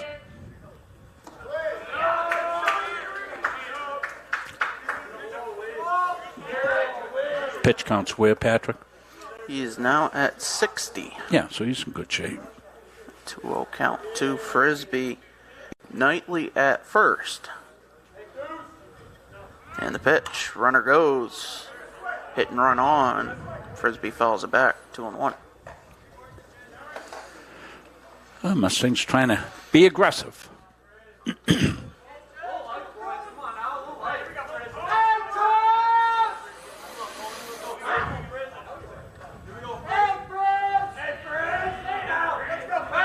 Throw to first. Not in time. Yeah, just a token toss.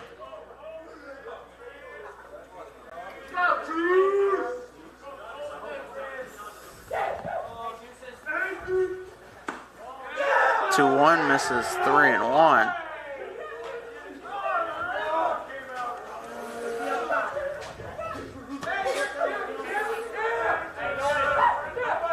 Hitters count for Frisbee. And that pitch upstairs. So the Mustangs have 2 aboard to start the inning. That'll bring up Gage Hubbard. The catcher, Gage Hubbard. Looking across the way, see if we get any stirring in the Seawolves bullpen. Don't see anybody yet.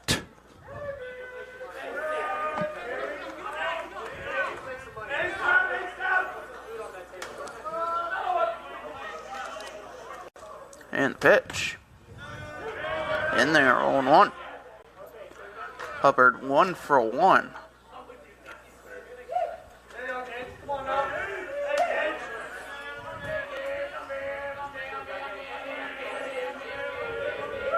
The 0-1. Started to go around, was able to hold it up, evens the count.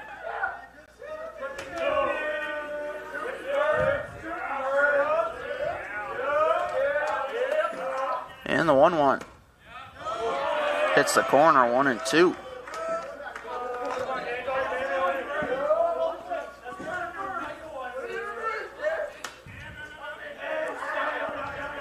Libby set.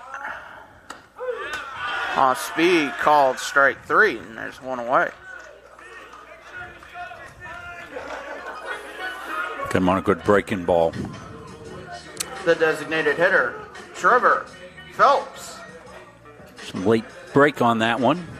Dropped down into the zone late. So, 2 on, 1 out. And Libby steps off with Knightley taking about a 10-foot lead off second. Now Libby set at the belt. The pitch to Phelps.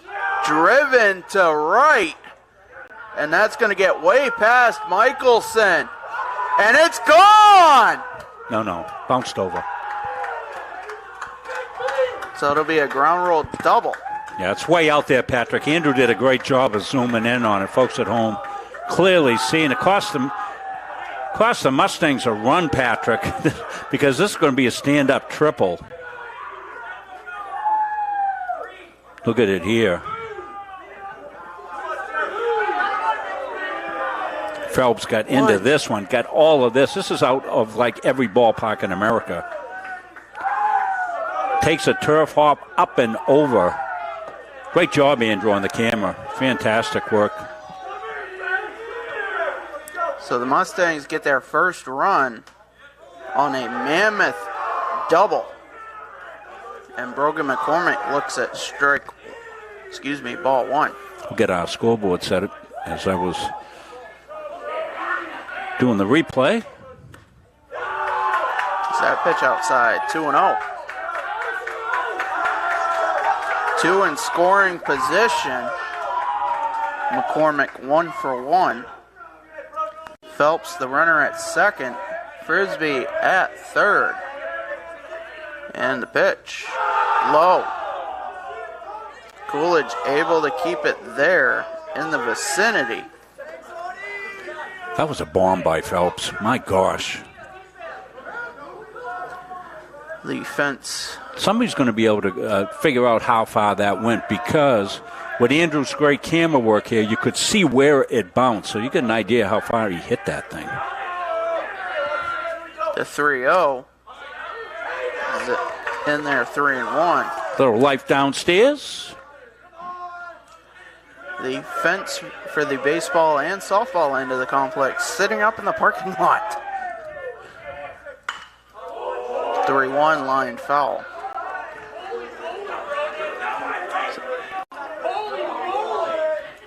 The potential to have it this spring.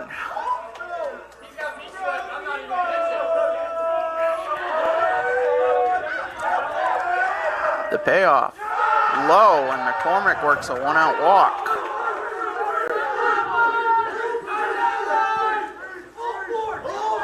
And that'll garner a visit to the mound.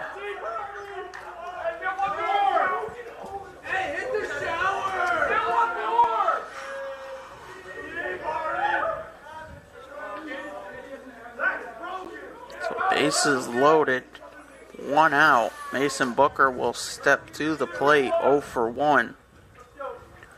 The sophomore from Lisbon, Maine, will step in looking to cut the deficit down.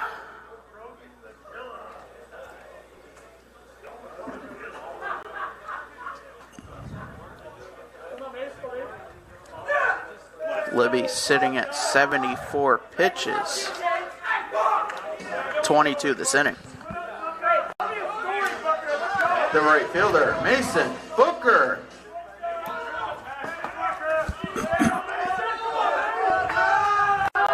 Booker steps in, first pitch. Grounded back to Libby. He'll throw home for 1.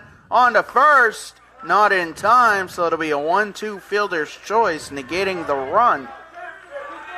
But the base is still loaded here with 2 away. And Teddy McFarland will step in.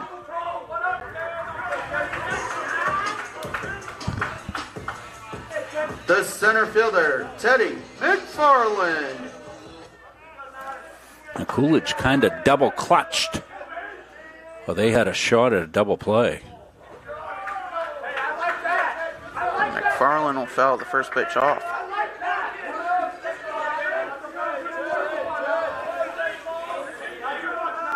Big time in this game, Patrick, right here for the Mustangs get back in it. 0-1 inside, 1-1. You need to pick something up here. 2 outs off contact. Base hit should score 2. Pitch to McFarland is inside, 2-1. Libby struggled a little bit with his control here in this inning. Probably his highest pitch count of any inning.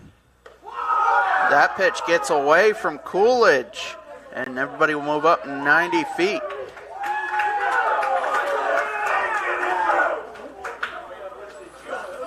As it is a 6-2 ball game in a hitter's count for McFarland, and the top of the lineup waiting. Yeah, when that pitch gets by, you can't tell by our camera because we have that camera zoomed in. There's a lot of territory there. When that pitch goes by, it's an easy walk home. And McFarland works a 2-out walk, and that turns the lineup over.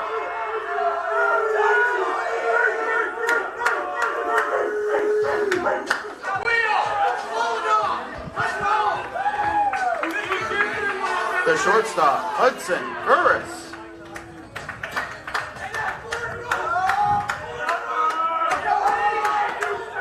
Two outs, bases loaded. Pitch to Burris, and there for a strike. Burris 1 for 2. Mustangs dugout did not like that strike call. Yeah, that was a tough one. Good take.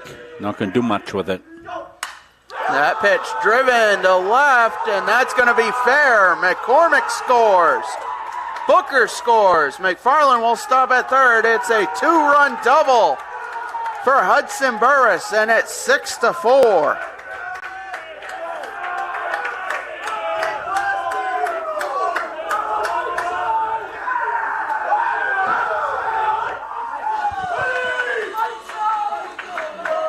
The second baseman, Avery McWhinney. So McWhinney will step in. Another big situation here. 2 in scoring position. The tying run, do I dare say, Rob, is at second. Pitch to McWhinney outside. There is life just below us.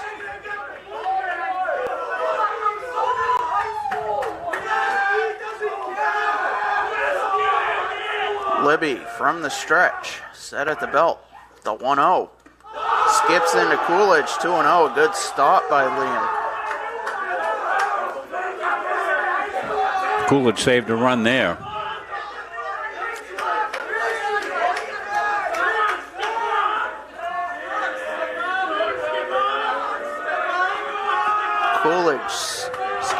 Libby set. Pitch 85 here, swung on a miss. 2-1. Activity in the Seawolves bullpen.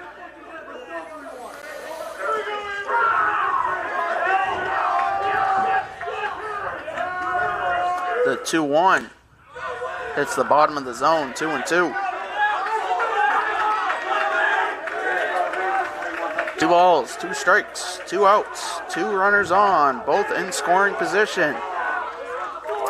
The pitch. Pop to short right. That's going to drop for a base hit. McFarland scores. Burris will stop at third as the throw comes in. It's a base hit and RBI for Avery McWhinney, and it's 6-5.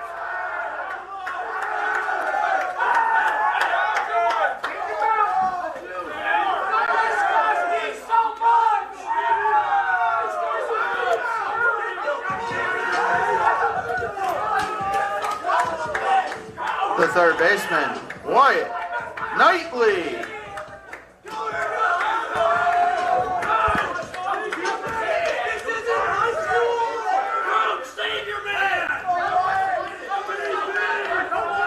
Runners on the corners, still 2 out here in the bottom of the fourth as the Mustangs have put 5 up. First pitch popped up to first, and Dillon will make the catch.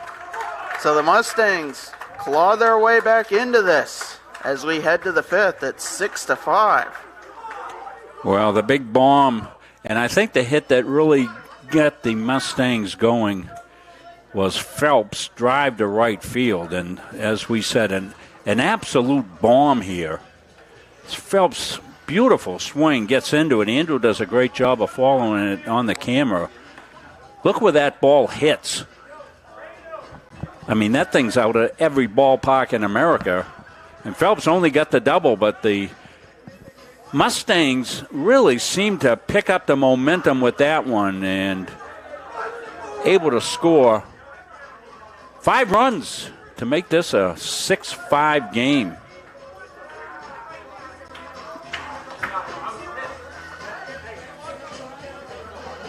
Looks like Max Noto is warming up in the Seawolves bullpen, if I got that number right. So big bottom of the fourth. Libby had been cruising. Ran into some control issues there. Walked a couple in that inning. And something that we hadn't seen too much from the Mustangs so far in this one is getting the ball in play, and they did. McWhinney did a good job. Didn't hit it a ton, but he kept it alive and got the 5th run in with an RBI single there. Just protecting with 2 strikes on him, so we got ourselves a good game here. We're in the 5th. We're playing 9, remember, so. What was all Seawolves, 5 in the top of the first, 1 in the top of the third, is now a 6-5 game as the Mustangs win the 4th inning.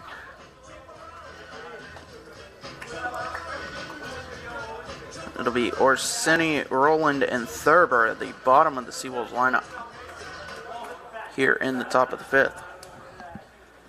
Leading off for the Seawolves, the second baseman, Ethan Orsini.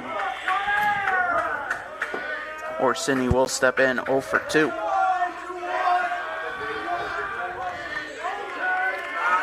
And Connor Madden deals the first pitch of the 5th inning, and it gets past Gage Hubbard. Well, Madden's got one job right here, this inning, Patrick. He needs a shutdown inning. That way you're able to maintain that momentum, get yourself back up offensively where you're coming off scoring a 5 spot. And the way you do that is throw strikes. Not happening so far.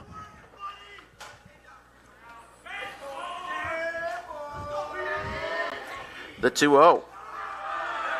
3-0.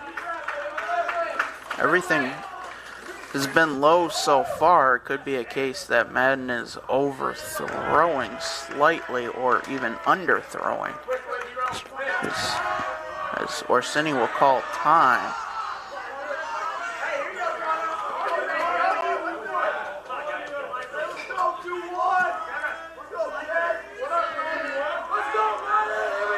The 3-0 hits the zone.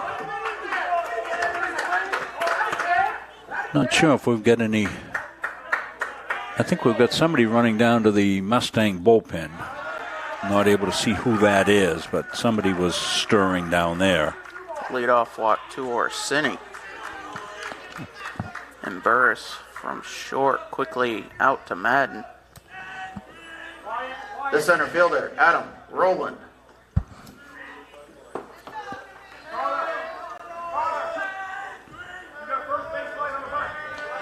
Leadoff runner aboard. Instructions for potential double play. Is that pitch in there for a strike? And Coach Palmer downstairs going over bunt defense, making sure everybody's squared off where they got to go. McWinney's way over towards second base. He's going to have a hard time getting to first. Throw to first. Not in time. Rowland yet to register an at-bat. Pitch low. I believe he's walked and he's been hit by the pitch.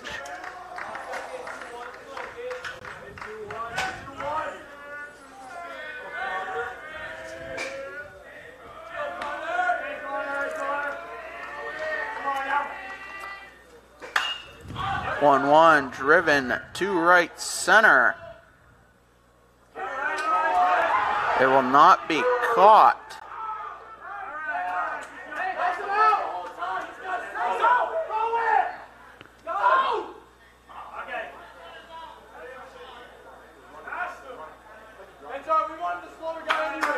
A little bit of confusion there. I'm trying to figure this out.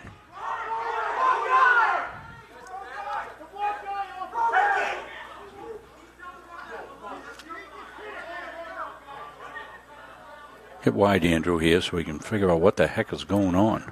Peter Adams called no catch.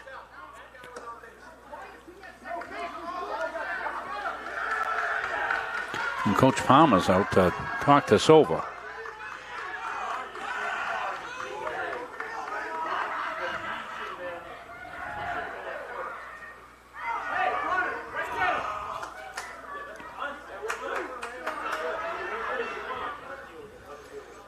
The runner could be called out because I believe they passed each other on the base paths thinking the catch was made in center, but the catch was not made. And that'll force Orsini back. See what's going on here. So it looks routine, but now it gets up in the stratosphere a little bit and gets in trouble.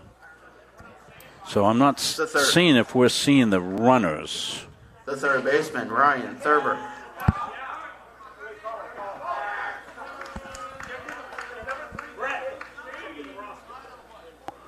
Now we see him scramble back.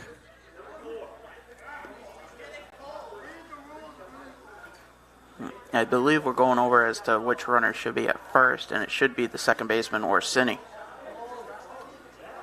Rowland should be out as he passed Orsini on the base paths. Is that what he called? Right away he called? I believe this is what the call is.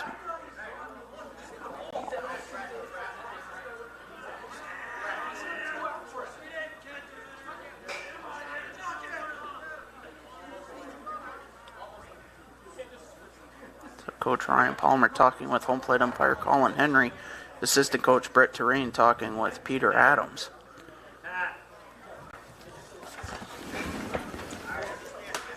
Maybe we can get an explanation. Patrick's going to eavesdrop downstairs. See what the heck happened.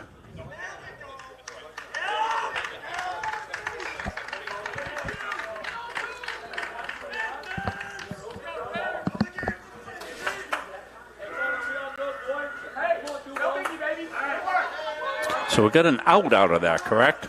Long story short, one out, still the runner at first. Pretty much the same situation as if the catch was made in center. Throw over to first.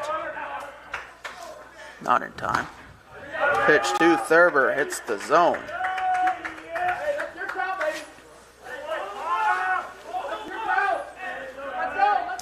I did not see the base runners, so I have no idea what happened there. 0-1, swung on a miss. Pitch upstairs, challenged by Thurber. Swung through. So at the very least, they would have had a force out at second base, right? Yes. But before that, he called him out for passing. The 0-2 gets by Hubbard, allowing Orsini to advance.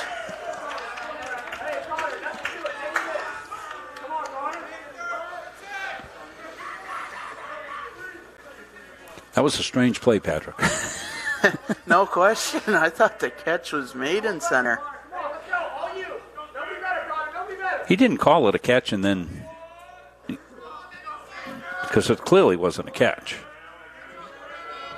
Gosh. 1-2, swung on a missed. Thurber down on strikes.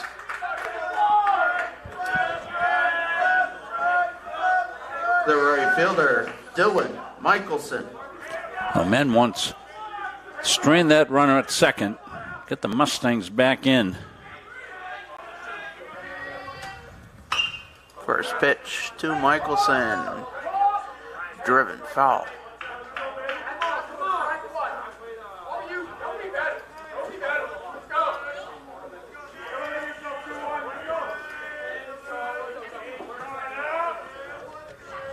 The 1. Good stop by Hubbard.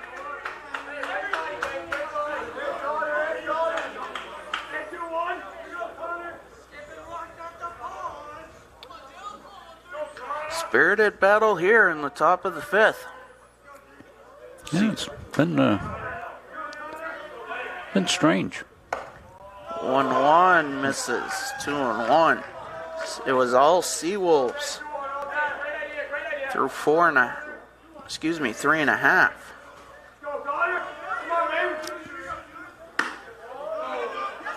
That pitch is low. Michelson able to hold up. 3-1.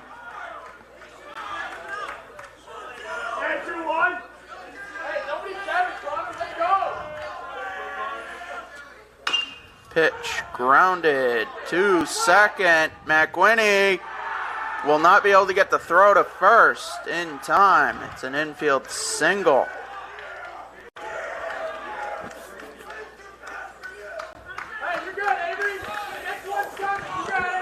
The first baseman, Quinn Dillon.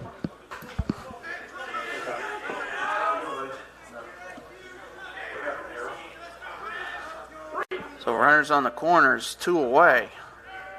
As Dillon steps in 2 for 3. And after sliding into first, Dylan Michelson now puts his helmet back on. Michelson, good wheels down to first base and clearly beat that. That was a multi-chopper. Throw over to first, not in time. McWhinney really didn't have a chance at that. He's playing deep, Patrick, so that he can knock anything down. He needed to belly up, so he was playing deep. Can't fault McWhinney on that. Pitch grounded too short. Burst over to first in time, and the Mustangs avoid any damage. Straining runners at first and third. We head to the bottom of the 5th. It's 6-5.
As we're back here for the bottom of the 5th, it's Nolan Hoffler taking the ball.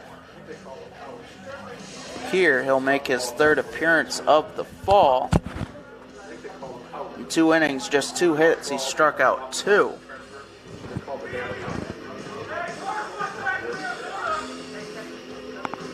And he'll face Colton Frisbee here to start the bottom of the fifth. It's been all Seawolves. Let's show you that fly ball to right center field again here.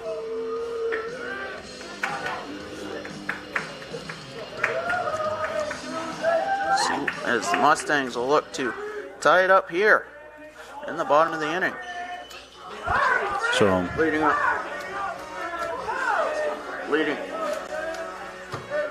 off for the Mustangs, the left fielder, Colton Frisbee. So we're not sure if they called that a catch. If they did, hard to see out there. It's a little dark. Pitch from Hoffler is low.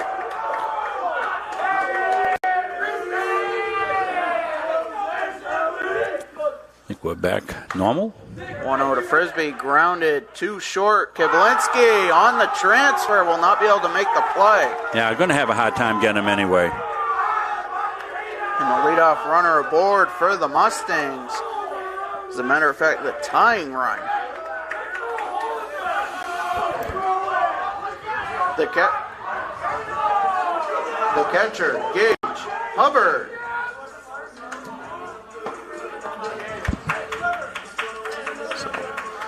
Frisbee representing the tying run at first.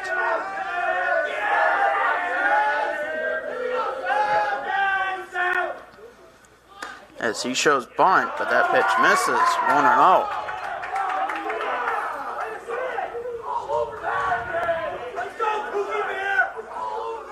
Hubbard, no stranger to driving in runs, as he had all 4 RBIs last Friday in Game 1 against NHTI. And he'll look at a pitch up in the zone, 2-0.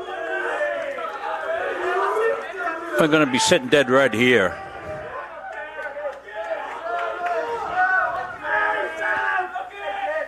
Pitch, 2-1.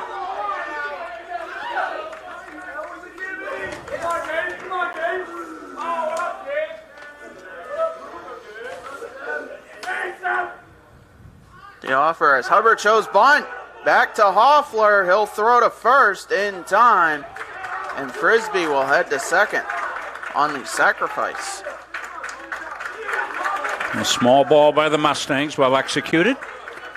Both ways. Hoffler with a good play, came off the mound. Spun glove side, good strong throw to first.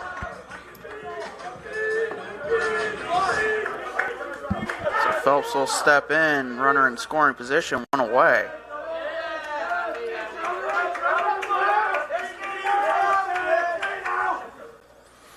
And the pitch, swung and a miss. Seawolves will be careful with Phelps as he sent one to Turner his last time up. My gosh. That's probably about 430 feet out there.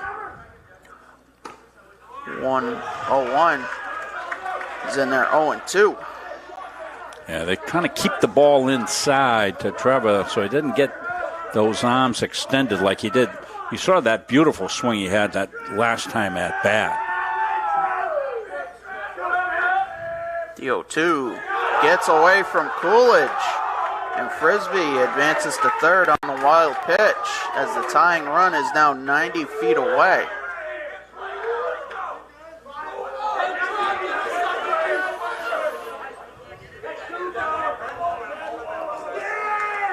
Mustangs have yet to hit the ball out of the infield in the half inning. The pitch called, strike 3. There's 2 away.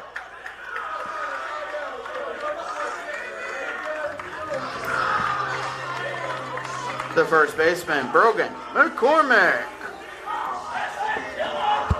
McCormick in a big situation here. See if he can deliver it 2 outs. Base hit his last time up. And he'll drive the first pitch into the night.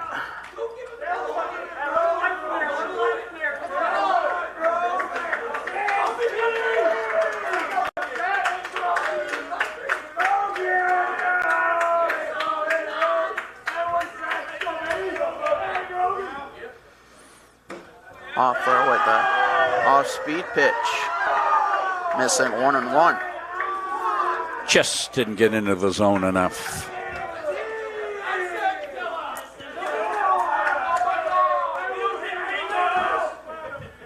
And the 1-1. Misses 2-1.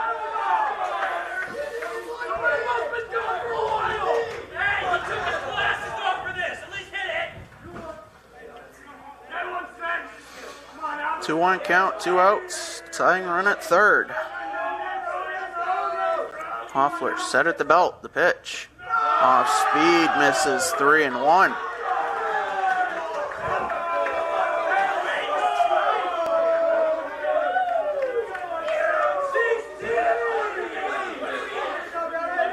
Hitters count for McCormick. The 3-1 misses, and McCormick works a 2-out walk. That'll bring up Mason Booker. The right fielder, Mason Booker. So Booker steps in, runners on the corners. The pitch. Line caught by Dillon. Cue the highlight film for Quinn Dillon as he keeps the Mustangs off the scoreboard here in the bottom of the 5th. We head to the 6th. It's 6-5.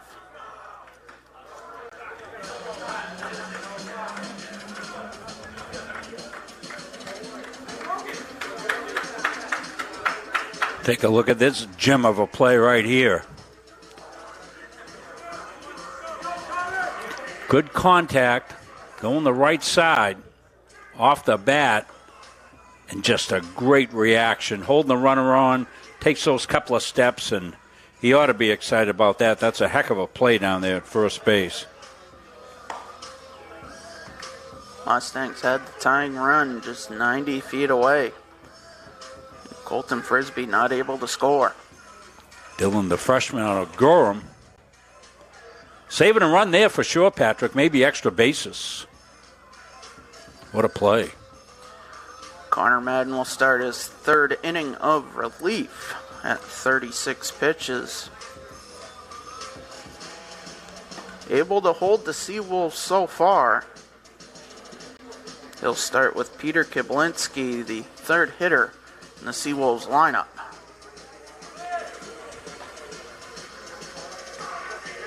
If you tuned in to start the game after the top of the 1st, you would have thought the Seawolves would have run away with this.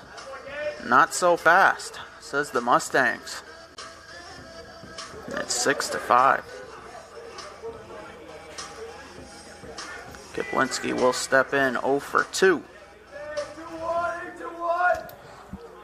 Leading off for the Seawolves, the shortstop, Peter Kiblinski.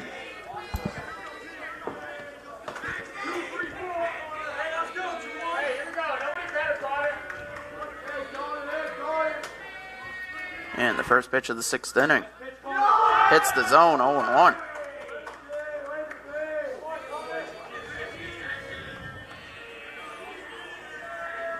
Connor Madden's been battling here.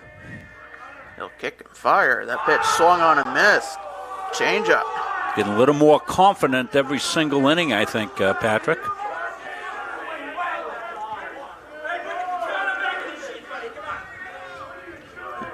From the windup, the 0-2 fouled back. Kiblinski able to get a piece of it. If you're just tuning in, this is a 9-inning game tonight. Top half of the 6th inning. I think Patrick called it Battle Royale at the start of the game. That's what we've had. It didn't start out that way. Looked like it was a ransack job by the Seawolves, but the Mustangs have come back. 0-2 called, strike 3. Good start to the inning. The left fielder, Brady, alone. So Alone will step in from the left side. He's 1 for 3. As Connor Madden now at 40 pitches. The pitch lined up the middle. That'll be a 1-out base hit for Alone.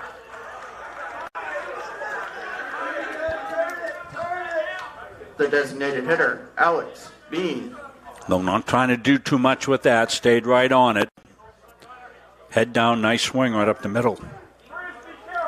1 out, 1 on. Bean will step in 0 for 1. Throw over to first. Not in time.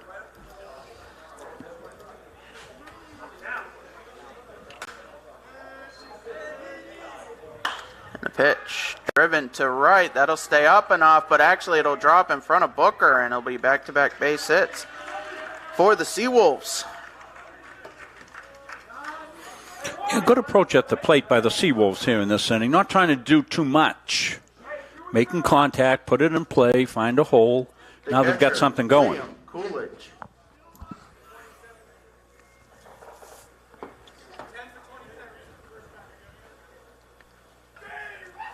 And they'll have a pinch runner at first. It'll be Blake Peoples. Your attention, please. Pinch running at first. Number 10, Brady Peoples.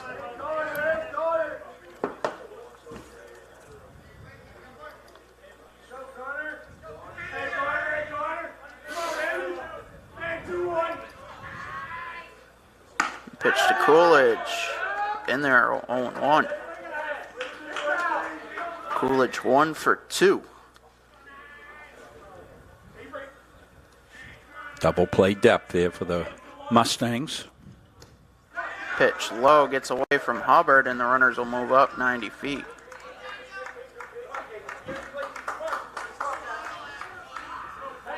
That'll be a passed ball. Got to close the 5-hole.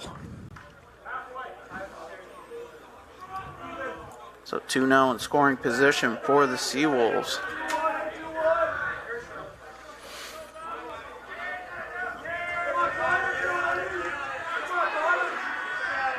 And Madden's 1-1.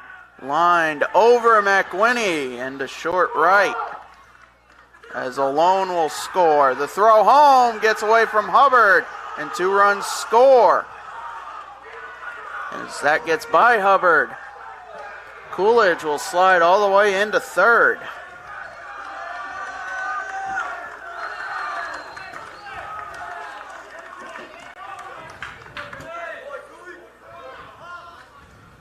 So the Seawolves go up 8-5.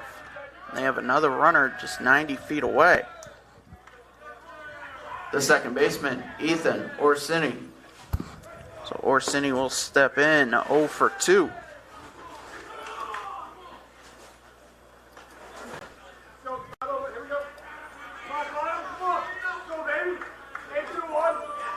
Seawolves putting the ball in play. That's 3 hits this inning. Not tattooed. And Orsini will bunt one, and it'll stay fair. And a throw from Madden will go into short center, but McFarland backing it up. Nobody was covering second at the time, allowing Orsini to get to second. And the Seawolves now go up 9-5, and Ryan Palmer out to the mound.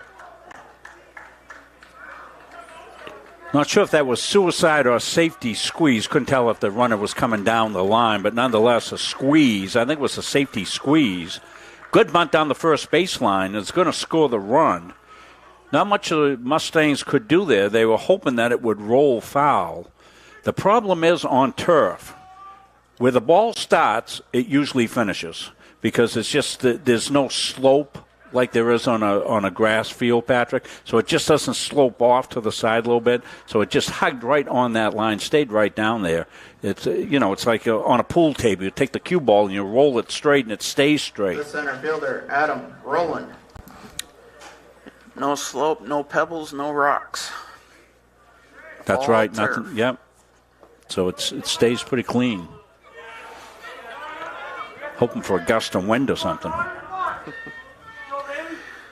So 1 out, another runner in scoring position. 3 in this half inning for the Seawolves, and Rowland will look at strike 1.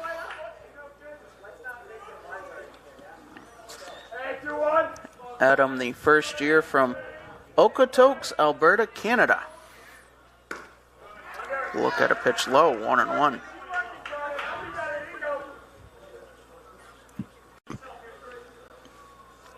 Orsini, the runner at second. And the 1-1 swung on a miss.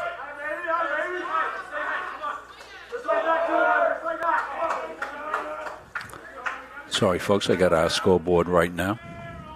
2-1. 1-2. Misses. 2-2.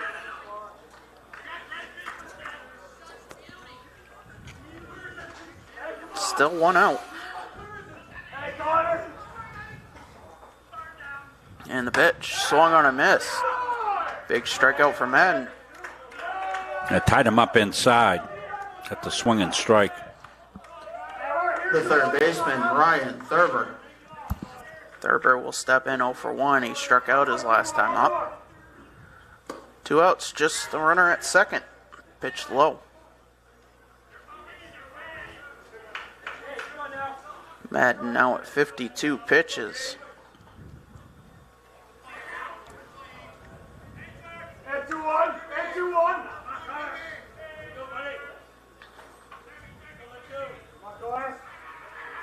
The 1-0. Popped into short left, but the shortstop Burris will make the catch. And that will do it. Seawolves counter. They get 3 here in the top of the 6th, and it's 9-5. Coaches know you can't win a game without proper planning and execution. Let Gosline Retirement Planning coach you into a confident retirement. Here at Gosline Retirement, we provide that proper planning and help you utilize a step-by-step approach on all facets of your retirement planning. We provide guidance on income planning, wealth management, understanding taxation, Medicare and long-term care, and legacy and estate planning. We pride ourselves on working hard for those who have worked hard their entire lives. So, schedule your appointment today and let the team at Gosline Retirement Planning put together a retirement game plan for you.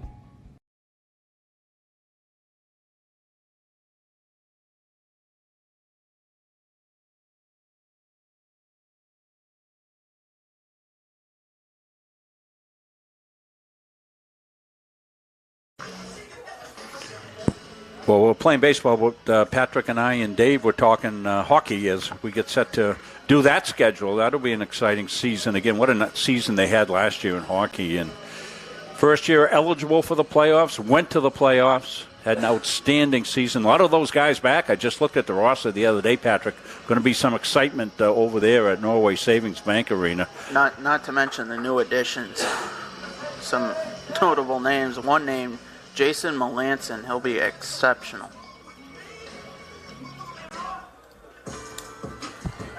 Leading off for the Mustangs, the center fielder, Teddy McFarland. Bottom of the Mustang lineup to lead off the bottom of the 6th, facing Nolan Hoffler in his second inning of relief. My Poirier boys back this year? They are listed on the roster. Perfect.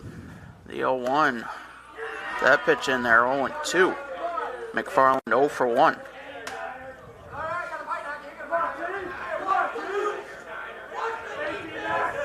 The 0-2. Popped up. That'll make it out of play. McFarland typically at the top of the Mustang lineup. Dropped to the 9 spot tonight. Yeah, second leadoff hitter type of thing. They like to use Brandon Gore down there. Brandon's the same type of hitter and threat down the bottom part of the order. Count now 1-2. Kind of a little change in philosophy over the years on how you build your batting order. 1-2, driven to short center. The shortstop Kibelinski will make the catch, and there's one away. Yeah, not an easy play. Kibelinski made that look easy.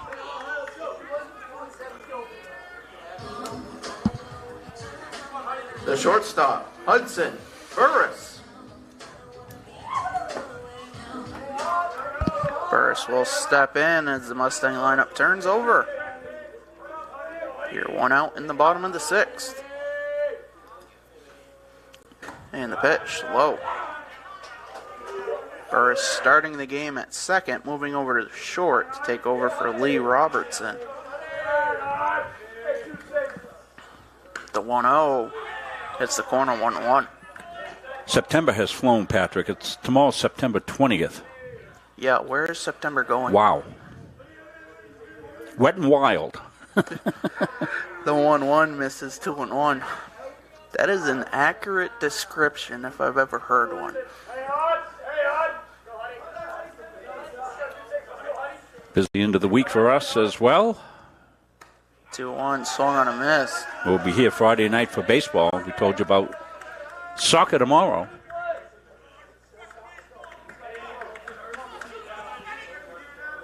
Hoffler not afraid to throw that off speed. And the 2-2, that's driven to left, and that'll drop. Corralling it will be alone.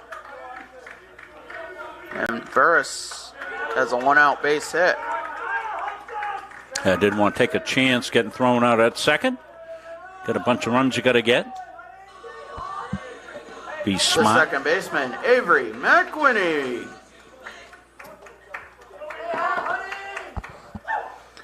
Burris at first, one away.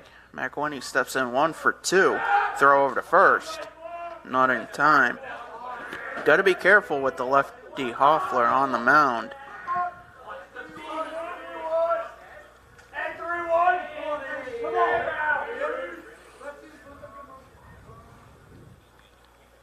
The pitch. Tails up, 1-0.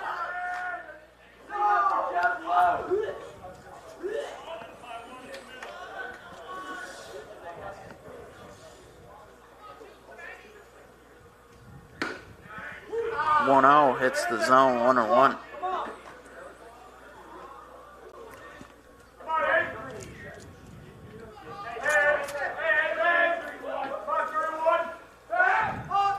Throw over to first, not in time.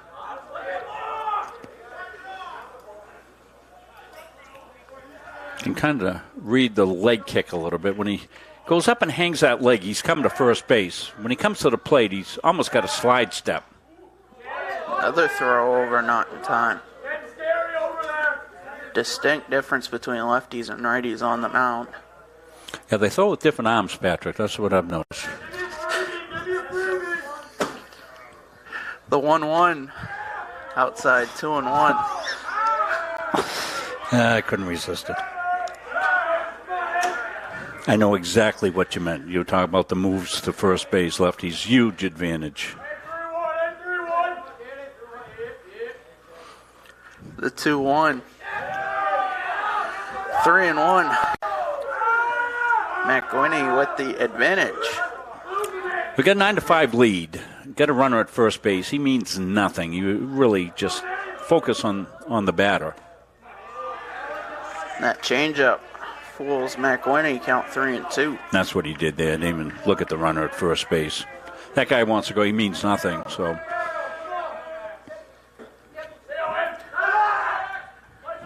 Another throw over.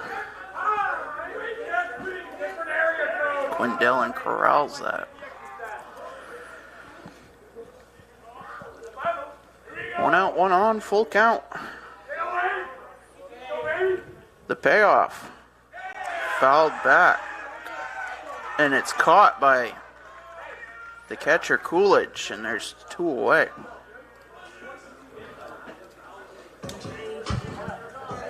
The third baseman, Wyatt Knightley. So Knightley steps in 0 for 2. Burris still at first. 2 away.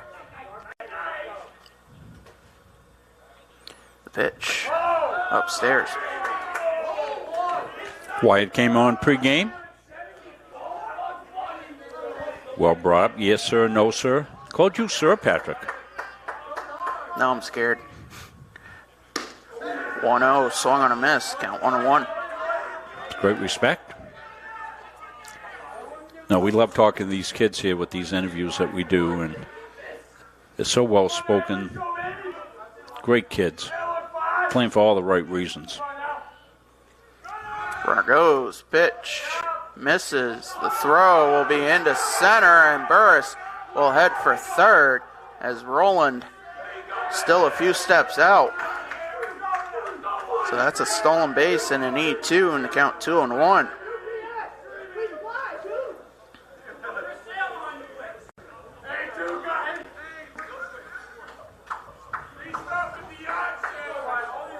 So 2-1 count, 2 outs. Runner 90 feet away.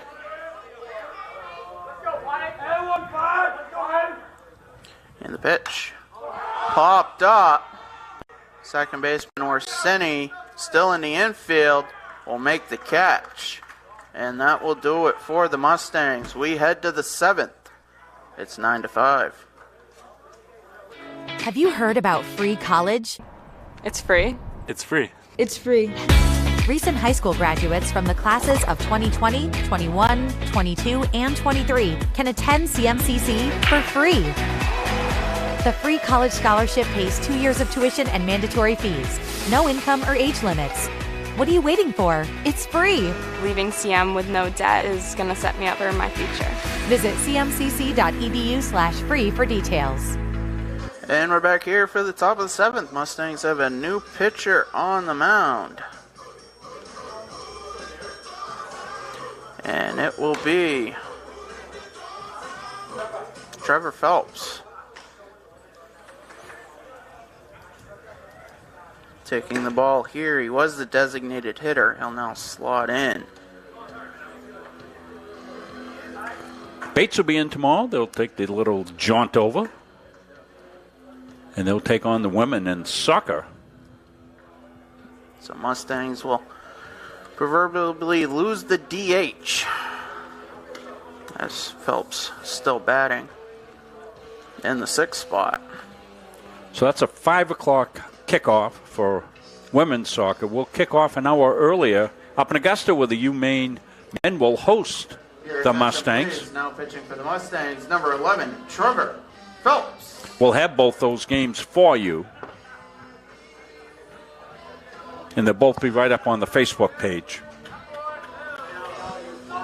Men's game at 4, women's game at 5 tomorrow. And I have made one of the biggest blunders. That is Derek Roman on the mound. But Mustangs dugout informing the press box.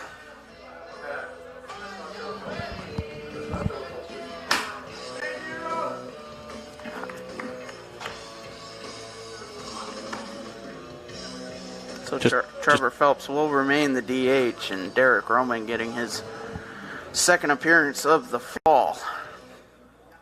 We just want to keep those guys on their toes, Patrick. Good work. See if they're paying attention here late at night. Because I'm not sure what time late at night is for a college kid.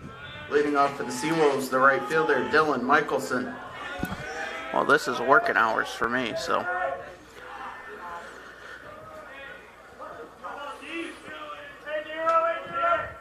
First pitch of the 7th inning. In there, count 0-1.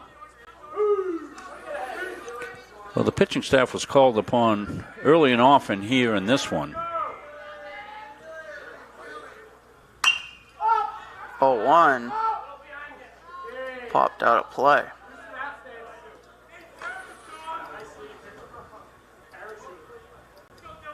Roman quickly up on Michelson. It was 1 for 3.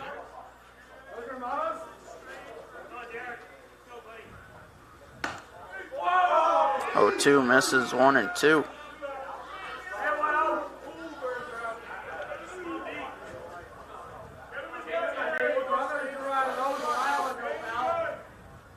Roman deals. That pitch misses 2 and 2.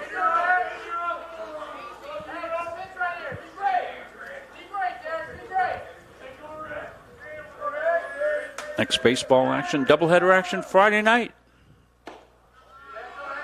And Michelson has worked back into the count here, 3 and 2. Those games starting at 6 on 5 and 7. 5 and 7, okay.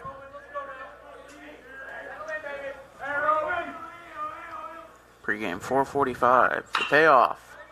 Grounded too short. Burris with it over to first. In time. 1 away. Bang, bang at first. Very close. You get down the The line. first baseman, Quinn Dillon. So Dillon steps in 2 for 4. Dillon made that great play at first base earlier in the game to save a run. That would have tied it. Pitch low.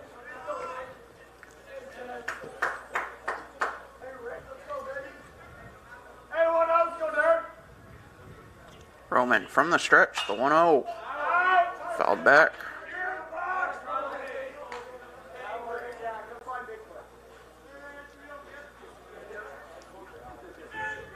Roman, the sophomore from Dover, Massachusetts,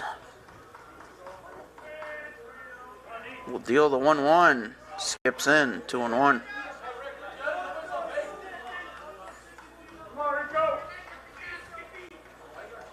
Did you see that one was heading for the camera?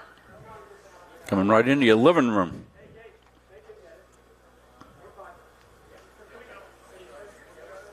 Again, we want to encourage you to use the Boxcast app if you want to watch it on your big screen TV.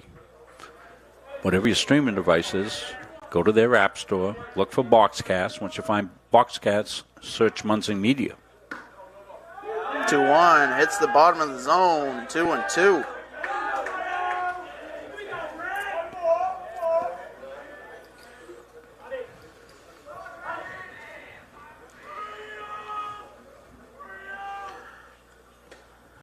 And that one outside, 3-2. Back-to-back full counts.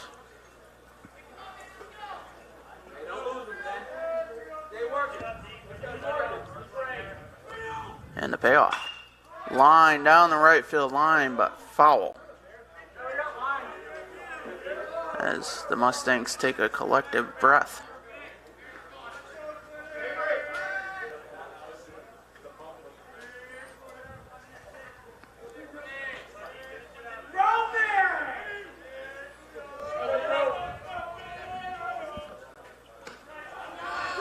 The payoff is low, and the one-out walk to Quinn Dillon. That'll bring up Peter Kiblinski. The shortstop, Peter Kiblinski. Kiblinski will step in 0 for 3.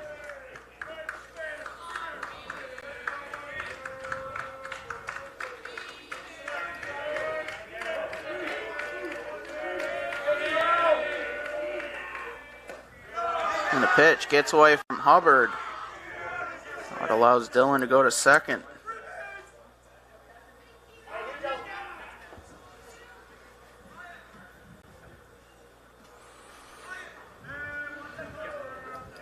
One out count, 1 out. Runner on second. Seawolves up by 4. Roman deals that pitch, grounded, foul.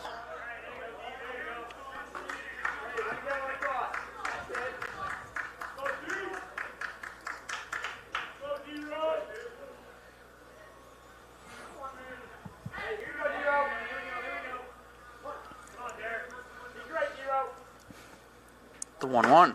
Swung on a miss. Roman ahead 1-2. Yeah, jammed him with some hot sauce inside.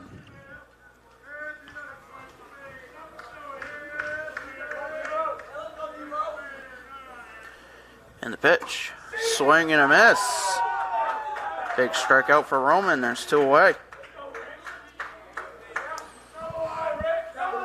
The left fielder, Brady, alone. So Lone steps in 2 for 4.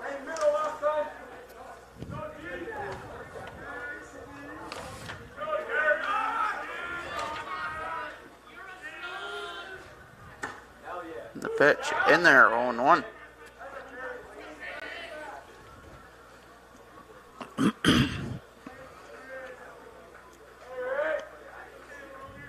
Roman set at the belt. He'll deal. Pitch driven to left, tailing in foul territory. And it'll drop out of play. 0-2.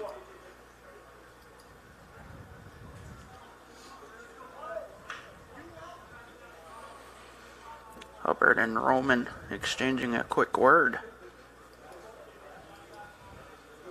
As Roman way up in the count here. 2 alone.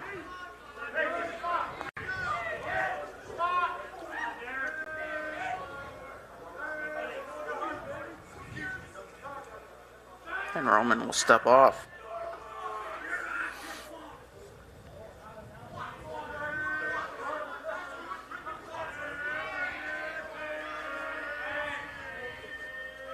The 0-2 fouled back.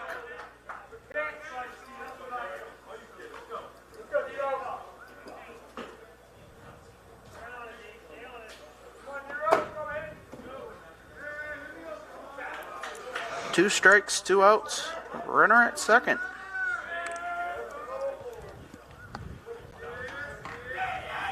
And the pitch gets away from Hubbard.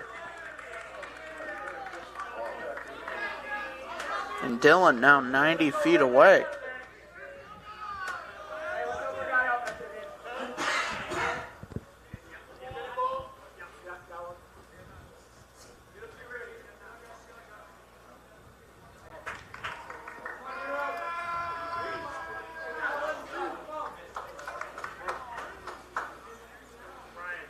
Gonna choke off this run for the Mustangs here.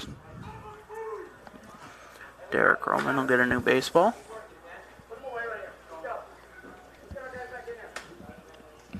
.21 pitch inning so far for Derek.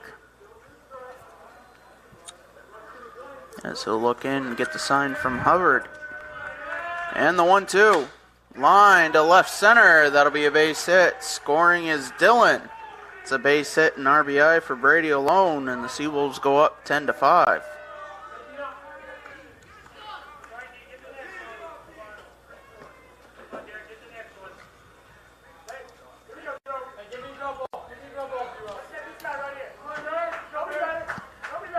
The designated hitter, Alex Bean.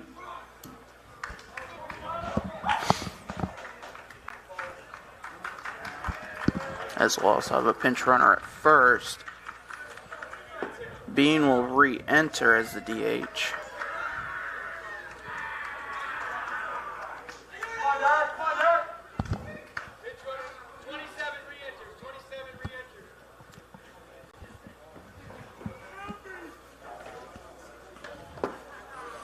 Look to see who the pinch runner is at first.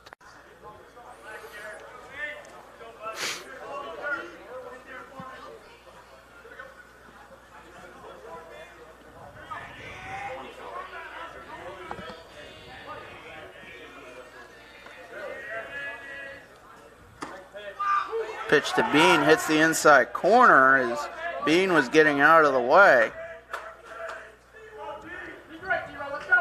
Count 0-1, Gabe a coin at first. The 0-1 fouled back and Roman up 2 strikes quickly to Bean. Amy's asking, what was the Boxcast channel? Munzing Media is what you want to search for once you get to the Boxcast app. Search for Munzing Media. And time is called by Bean. Munzing.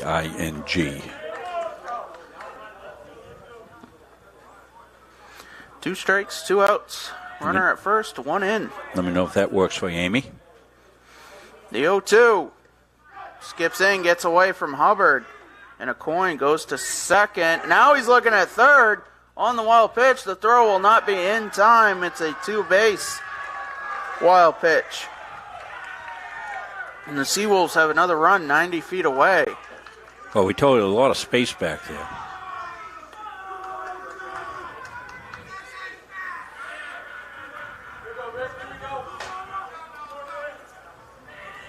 The 1-2.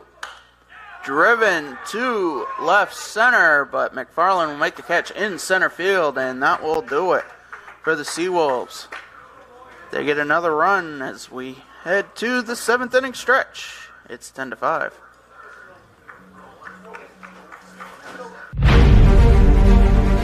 The USCAA provides our program exactly what they say, a chance for small colleges to compete.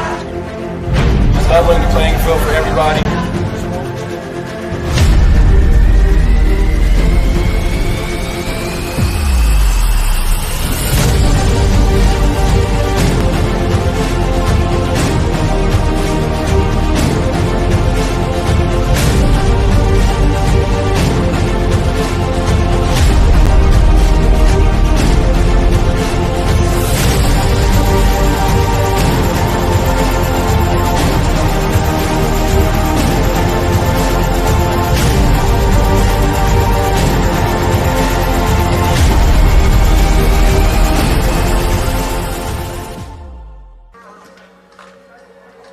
Gabe Acoin remains in the game for the Seawolves in left.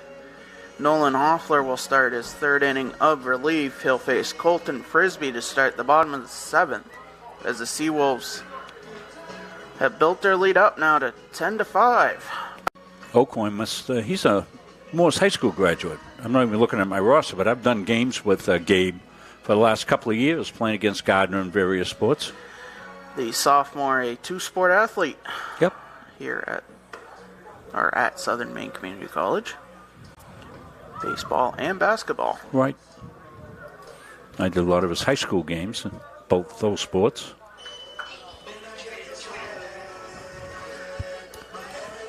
Leading off for the Mustangs, the left fielder, Colton Frisbee. Frisbee will step in 0 for 2.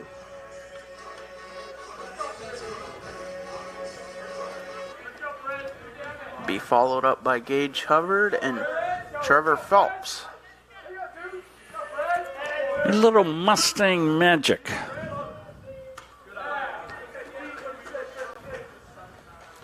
First pitch at the bottom of the seventh. Up and away. 1-0. Pitch to Frisbee. Fouled back.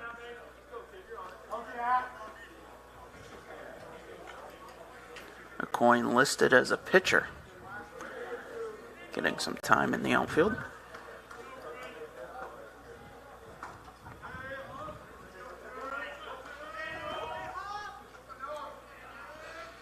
The 1-1. 2-1.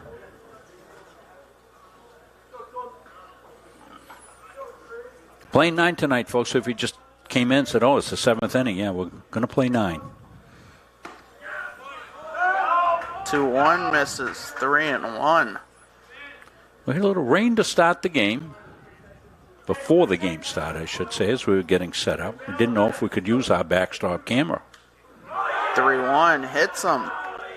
Frisbee tied for the team lead and hit by pitch last year with 12. Takes another one. He's taken 4 so far this year. Take him for the team. The catcher, Gage Hubbard. Fall's coming soon. 60 degrees right now. Still pleasant to play ball. It's supposed to be a beautiful rest of the week. We'll take it. Leadoff runner aboard. Pitch to Hubbard. Fastball upstairs. Swung and a miss. 0-1. Gage 1 for 2.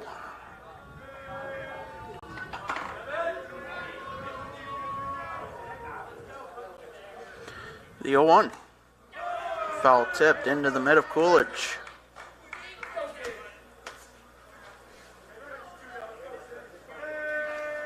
Hubbard down 2 strikes. And the offer. Off speed, just fouled off. That curveball was hanging.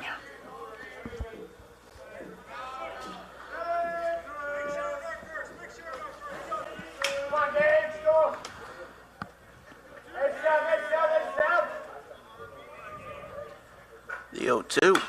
Driven to left. Acoin makes the catch. There's one away.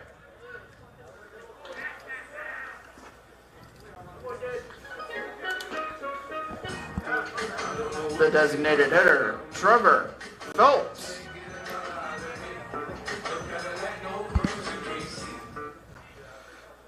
As Phelps steps in 1 for 3. 1 out, 1 on.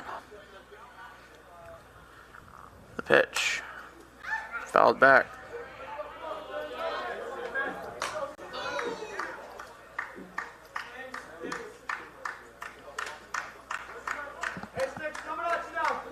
Phelps hit a ground rule double to right field.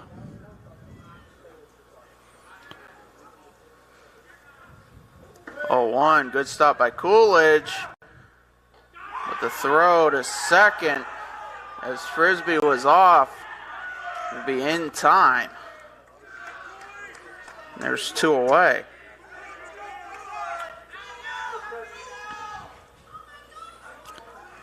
Did not anticipate Frisbee going. I was already going to the scoreboard to update the scoreboard, so I didn't switch the camera. I'm sorry about that, folks. What was the pitch, Patrick?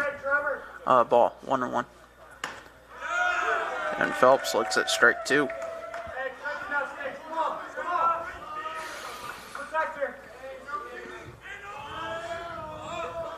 Definitely a miscommunication there as Frisbee just took off. Yeah, really can't run into an out there. We know. Phelps stays alive. 1-2. Amy Michelson found it on Boxcast. Beautiful looking picture, isn't it, Amy, here when you look at it on your big screen? You still find most people, I can do the analytics and see most people are watching on computers or smartphones. So this is another way to be able to watch all our games that we do for the Mustangs. Phelps calling time, steps back in. He'll get the 1-2 and watch it go outside, 2-2. I always go home and watch it on my 65-inch TV, and it's a good way to make sure, okay, I messed up there. Don't beat yourself up, Patrick. 2-2 misses 3-2. You know, we have a lot of words that we speak during the course of the game, and, you know, as I used to say to folks, hey, listen, if you think this is easy, what I want you to do is go home, go in your bathroom, look in your bathroom mirror, and talk straight for 2.5, 3 hours, and see if you don't say anything that's really wacky, because you will. The payoff to Phelps, driven to center, and that'll drop the center fielder Rowland, playing very deep. It's a 2-out long single. Well, Trevor hit one about 400-plus feet, so of course they're going to play him a little bit deep here, and they're playing no doubles out there. And the first baseman, Brogan McCormick. Able to drop that one in was Trevor. So with 2 out and 1 aboard, McCormick steps in. He walked his last time up, and he'll take a pitch inside, 1-0.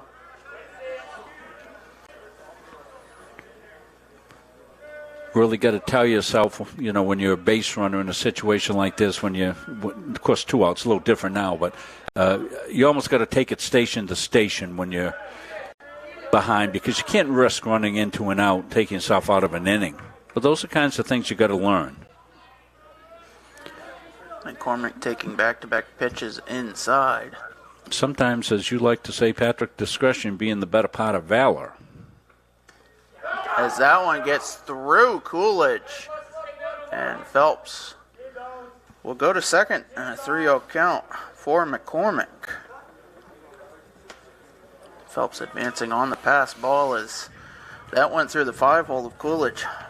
Coolidge has done a good job in behind tonight. And let many go. Both catchers have had to work. Coolidge for the Seawolves, Hubbard for the Mustangs. The 3-0. Top of the zone, 3-1.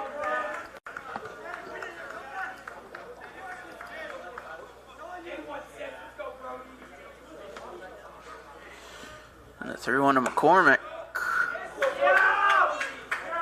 Missed, I would say, inside. And a 2-out walk.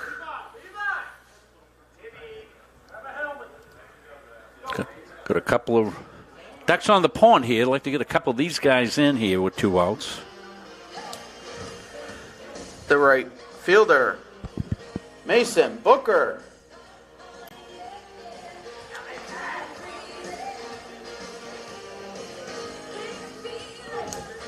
Your attention, please. Pinch running at first. Number 20, Levi Tibbetts. Tibbetts out of Lisbon High School. Mason Booker the same. Patrick Dexler the same. Patrick Dexler. They named the library after you, Patrick? No, not quite that famous. That would be Stephen and Tabitha King. First pitch inside.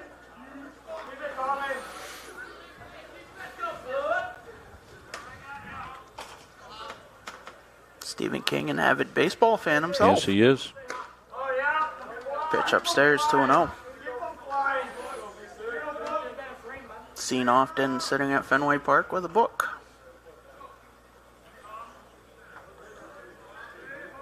2 on, 2 out, and a 2-0 count to Booker. The pitch. Inside corner, 2-1. I've just downloaded his latest book called Holly, but I haven't got to it yet, Patrick. I read all the Stephen King stuff. Scares the bejesus out of me. 2-1. Hits Booker in the box, 2-2.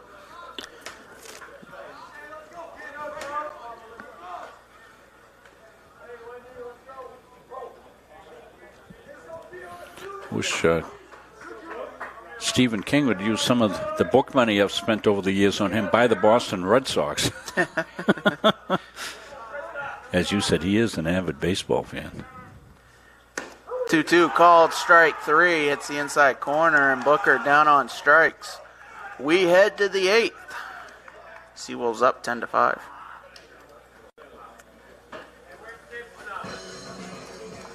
Helping people is kind of ingrained into me. I am so glad that I chose to be here. It's a really great program. Primary downs in the heart. The instructors are super helpful. They really do set you up to be successful in the field. The new hospital simulation lab here at CMCC is a great addition. It's as close to replicating real life as you can get. We did an IV lab. With a mannequin, it's nice to get your toes wet before you jump into a clinical setting. Deep breath. CMCC is the best place to start nursing. It's challenging, but you are learning. We have a smaller size classroom, smaller ratio to instructors. It's affordable. It really provided me relief that I'm not going to accrue a lot of debt. I needed to set myself and my family up for success after. I'm going to come out of this able to actually practice as an RN in the real field. It's a wonderful opportunity.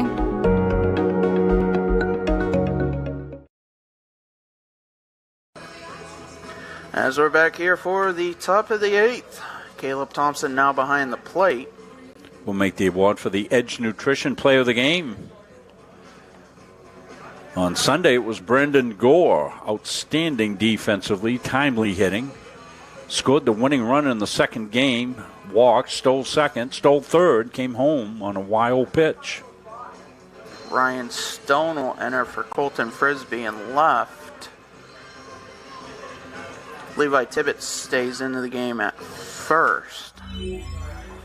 Unfortunately, get back to Brandon. He's not in the lineup tonight. I'm not sure what his situation was, Beck. Did we have something on Leading Brandon? off for the Seawolves, the catcher, Liam Coolidge. Know that Garen Post has a pull muscle there. He did that making a great play at first base in the Sunday game. And the first pitch of the 8th inning is high and inside to Coolidge. Do we have anything on Brandon, what his injury is? Upper body. Upper body injury. The 1-0. 2-0. Coolidge 2 for 3. So Stone now in left, McFarland still in center, Booker in right. 2-0, swung on a miss. Third to first, still Wyatt Knightley, Hudson Burris, Avery McWhinney, now Levi Tibbetts, and now behind the plate, Caleb Thompson. Derek Roman in his second inning of relief. He'll throw that 2-1 at the outside corner, 2-2. Yeah, nice paint there by Derek. Nice framed up by Caleb. Don't be jerking that glove all around. Receive it and just tweak that in a little bit. You start jerking that glove around, umpires aren't giving you anything. The 2-2. And pitch 31 from Derek Roman as a called strike 3, and Liam Coolidge did not like it. Well, I'm giving Caleb a little credit on that one. We just talked about him. That time he stepped outside, put the mitt down. Derek threw it right in the mitt. And even if you're off the plate a touch, if you hit the mitt, usually get the benefit of the doubt by the umpire, and that's exactly what happened there. And the pitch to Orsini misses. Ethan 0 for 3. has reached base.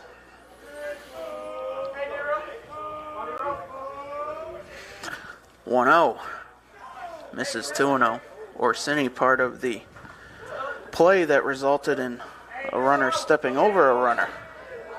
Yeah, I don't think that was it, Patrick. I think the base umpire was dark out there. He called it a catch, and on the transfer, he didn't have the benefit of looking at what Andy was doing up here with the camera zoomed in on. Saw clearly the ball was not caught. I think so. We're going to have to check that, Patrick. And Orsini, with a 3-0 count, will call time. Step back in. Colin Henry says play on. Derek Roman set at the belt. He'll fire that 3-0. Hit the top of the zone, 3-1. Orsini not happy with that call.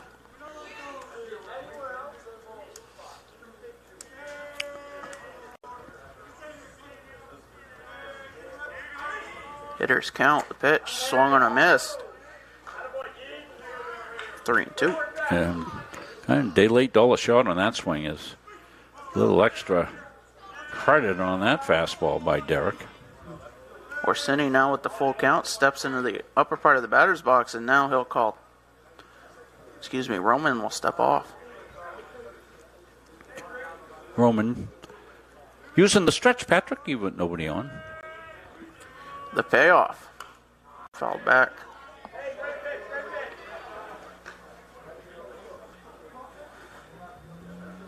Activity now in the Seawolves bullpen.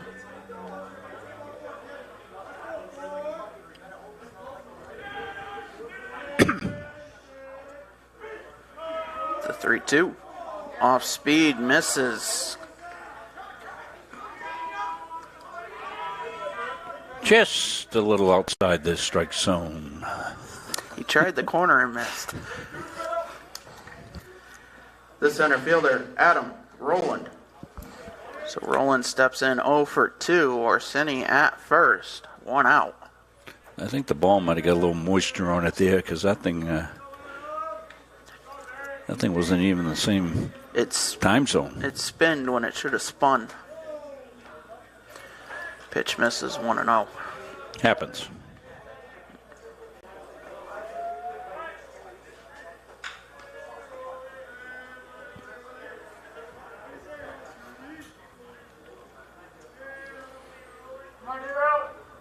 Romans 1-0. Inside corner, 1-1. Yeah, that's when he won it before there. Got the break on that one. Late action on the bender. Nipped that inside part of the plate. Good pitch by Derek. Derek set at the belt. 1-1 upstairs. Thompson taking a look at first. No action.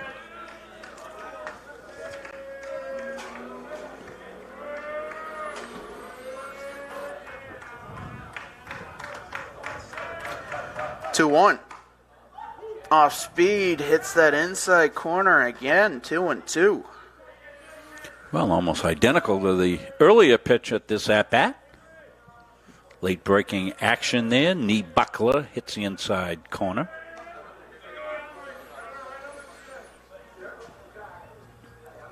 The 2-2, runner goes, pitch misses, throw down will not be in time. And a full count to Rowland.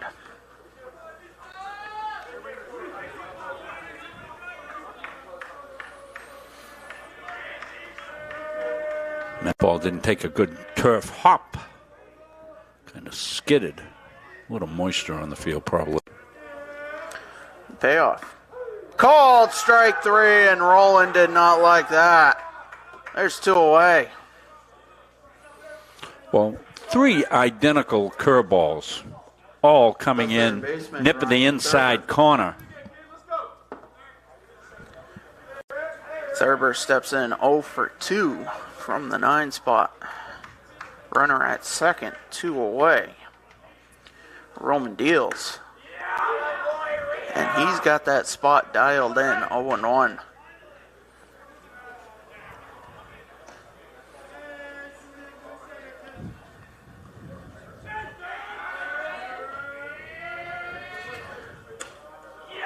Now 0-2.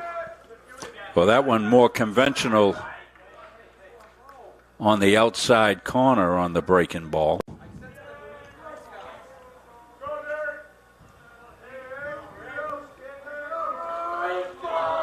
The 0-2.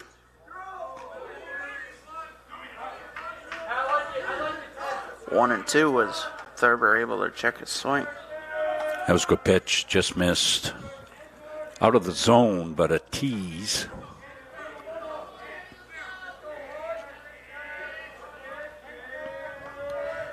The 1-2. Swing and a miss. Mustangs coming to bat here in the bottom of the eighth, down 10-5. Coaches know you can't win a game without proper planning and execution. Let Gosline Retirement Planning coach you into a confident retirement.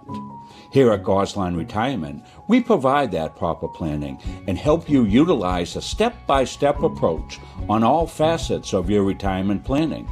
We provide guidance on income planning, wealth management, understanding taxation, Medicare and long-term care, and legacy and estate planning. We pride ourselves on working hard for those who have worked hard their entire lives.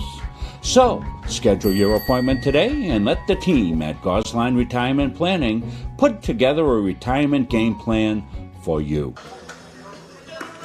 Nolan Hoffler will start his fourth inning of relief. He's sitting at 63 pitches. He'll start with Teddy McFarland in the bottom of the Mustangs lineup. As Mustangs down 10-5 in what was a 6-0 Seawolves lead. Seawolves have not surrendered the lead yet. However, it was 6-5 at one point. As the Mustangs had a big bottom of the fourth, exploding for 5.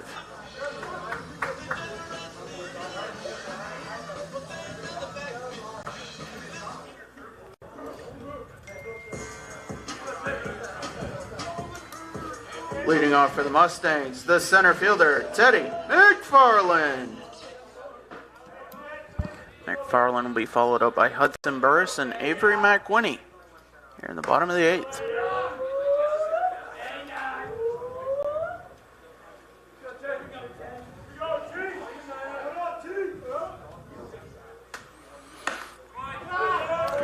Hits the zone, 1-1.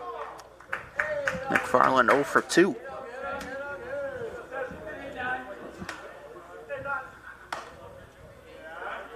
One misses 2-1.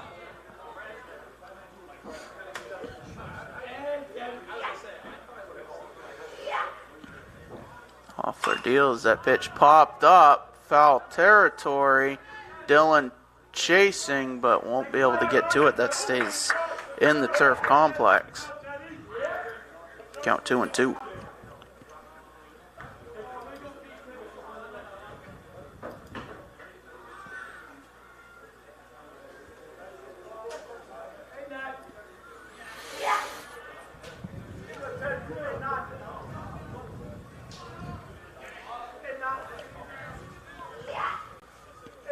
And the 2-2.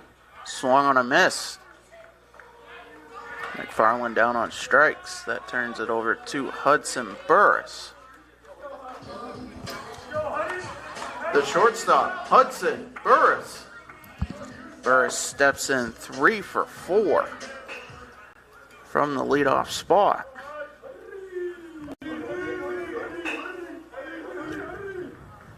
And the pitch. Off speed, hits the zone, 0-1.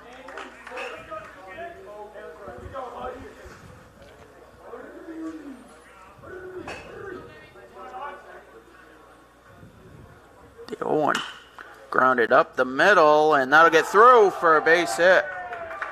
As Burris now 4 for 5.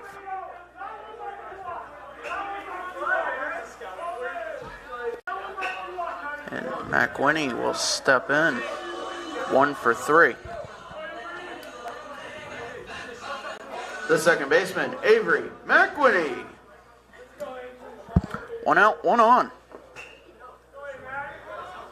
And the pitch to Avery, inside.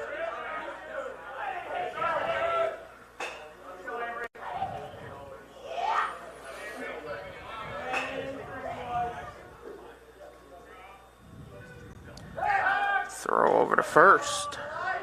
Not in time.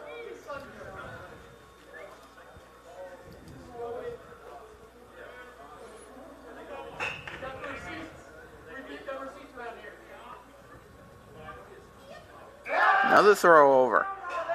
Good stop by Dylan at first. As that one almost at a postmark for the fence down in short right. And Dylan will come over, do a forward roll.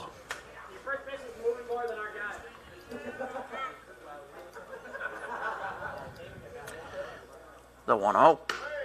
Upstairs.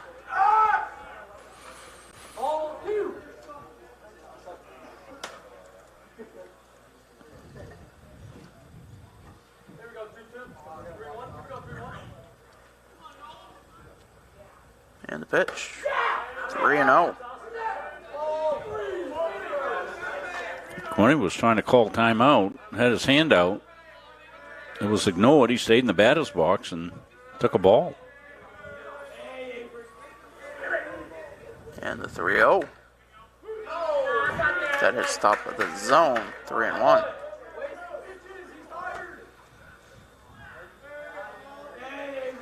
Hitters count here. Burris, the runner at first. 3-1. Fouled back.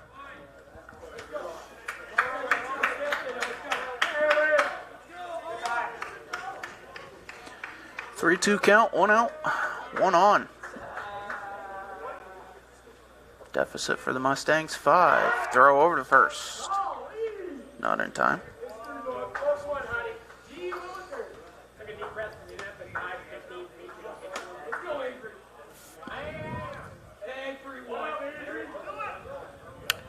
The pitch.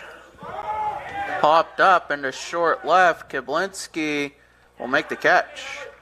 And short left, and there's 2 away. That brings up Wyatt Knightley. The third baseman, Wyatt Knightley.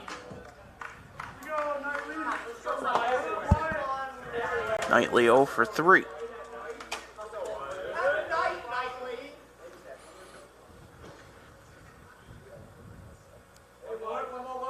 Pitch, runner goes. Pitch misses, and a stolen base for Burris. Doing a little everything tonight. 4 hits. Stolen base. Couple of stolen bases. Yeah, couple of stolen bases. Making a bid to be the Edge Nutrition Player of the Game for the Mustangs. 1-0. 2-0. You read my mind, Rob.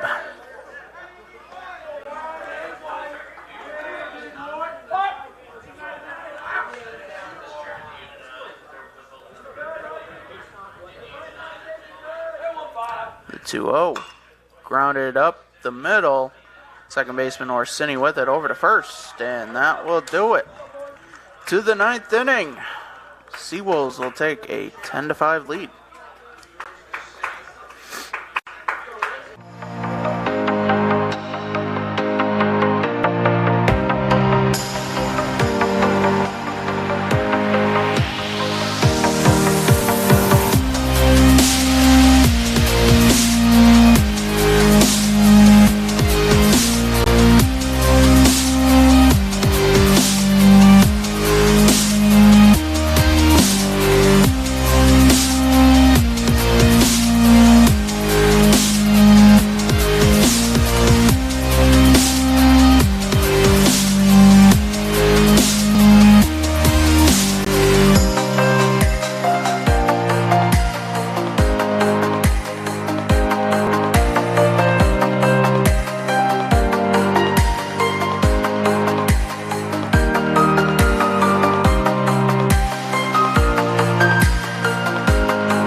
Chelsea Watson staying up late to watch us as her blood pressure's rising here. She watches the Mustangs.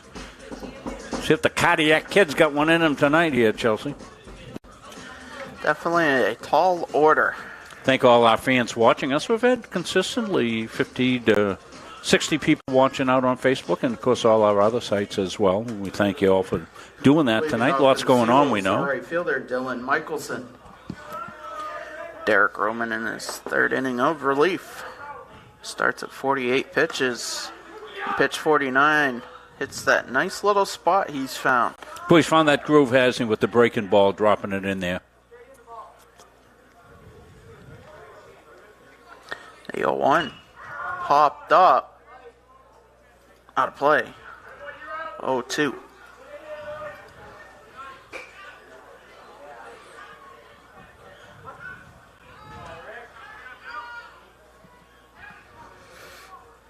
And the offer from Roman misses 1 and 2. Yeah, tried to go inside with the breaking ball again that he did last inning. That one stayed a little bit too far inside. Michelson 1 for 4. He'll look at the 1-2 as that's upstairs 2-2. These teams will play later on this fall, a doubleheader down at SM. Patrick will know the date of that. Next Tuesday, and it'll actually be 1-9. Oh, 1-9. We're not playing doubles, huh? Do we play them again? With these being not towards the conference record. Yeah. They're just overall record games. I see. The spring will determine. 3-2 misses the leadoff walk to Michelson. And are we hoping to have Quincy in for the spring season so that we can get an automatic? Potentially. Potentially, okay. The first baseman, Quinn Dillon. Dillon steps in, leadoff runner aboard. Dillon 2 for 4. This pitch grounded through the right side. It'll be a base hit. Heading for third is Michelson. The throw. In time. So the base hit for Dillon as Michelson heading towards third will be thrown out. 9-5. That's a good gun. Peter Kiblinski. No 9-6-5 like No. you saw the other day. It was all the way through. Seeing it, looking at it right here, Patrick. Shot right field. Good strong throw. Home plate umpire up the line to make it. Just got the tag on in time. Well done. Count 0-1 now to Kiblinski. And a look at a pitch low, 1-1. Kiblinski 0 for 4 from the 3 spot. Good play there by the Mustangs. Get the everything updated here.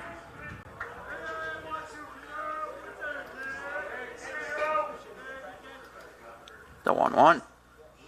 Gets away from Thompson. Throw down to second. In time. They'll go in as a 2-4 caught stealing. And Dillon off the base path. Good strong throw by Caleb Thompson here. He really, ball got away from him just a little bit, but he came up gunning. 2-1. I'll show you that in a second. 2-1 count here to Kiblinski. The pitch. A little bit of a check swing, but didn't go around. 3-1. Mrs. Thompson said that she should be doing her homework. She's got papers to grade, being a teacher, but she says she's watching the kids play, and her favorite number 8, well, just on cue, number 8 made a gun to second base and got the second out of the inning. I've got to upgrade my scoreboard here. I get behind when I'm making replays and such, so bear with me on the scoreboard.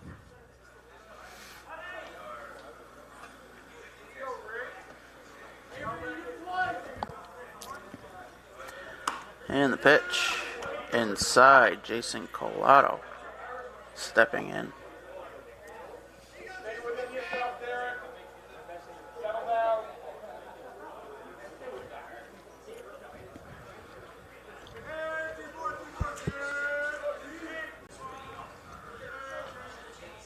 The 1-0. Upstairs 2-0.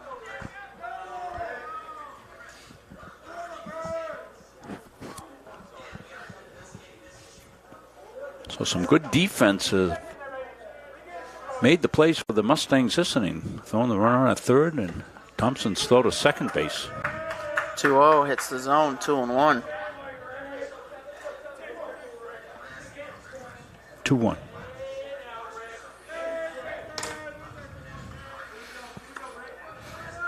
And the pitch. Back-to-back spots, 2-2. Joe Paul making a very good point on line. Says perfect position by the plate umpire in that call at third. Absolutely, I noted it right off. That's how they teach it at their camps. Come up the line inside a little bit so you can see everything. 2-2, high and inside to the lefty Collado, 3-2. And of course, your partner out in the field, he has to be ready to come in and cover the plate. Let's say the throw got by the third baseman on that hypothetical play. Well, now the field umpire has to come in. The payoff was low. So now 2 aboard. The designated hitter, Alex Bean. Bean steps in 1 for 3 with 2 on, 2 out. Seawolves looking to put another run up, add on to their lead. Pitch outside. Well, imperative that the Mustangs shut this down. Got to get out of here with nothing. 1-0, driven to right. Booker over. He'll make the catch, and that will do it. We head to the bottom of the 9th. Mustangs with a tall mountain to climb. Well, we'll stay right with it. Some good defense by the Mustangs in that half inning. Let's take a look at the Booker play. Here's the base hit, just finding a hole through on the right side. Runner had to hold up a little bit. That slows him up. But look at Booker. Good, strong gun. Plate umpire coming up the line to make the call. He's right on it. Well done. So that was one good play by the Mustangs. That was a big out in the inning. Then the second one, Seawolves are going to get a runner thrown out at second base as they attempt to go.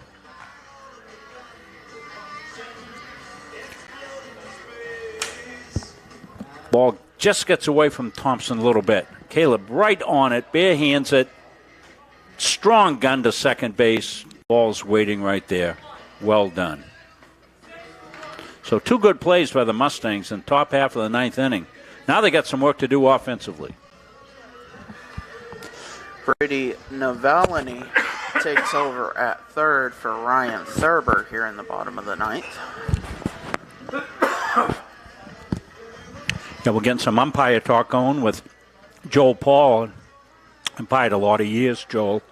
After I got done coaching at Gardner High School, coached here for 11 years, and umpired for probably about another 10 years. Kennebec and Somerset umpire and crew. Worked with a lot of great people. Worked with John Coughlin, Mike Parquette, Mike DeLoise, some of the great umpires here in the state of Maine. Number 27. Parquette and Coughlin used to work a lot of UMaine games. Brady Vincent will pinch hit for Ryan Stone.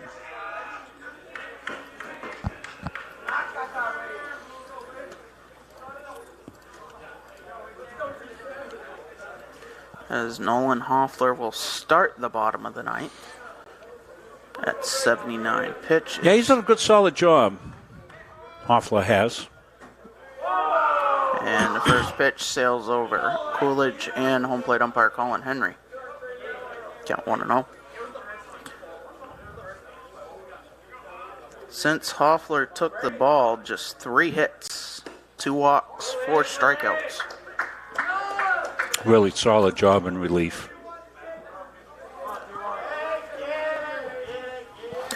The 2-0.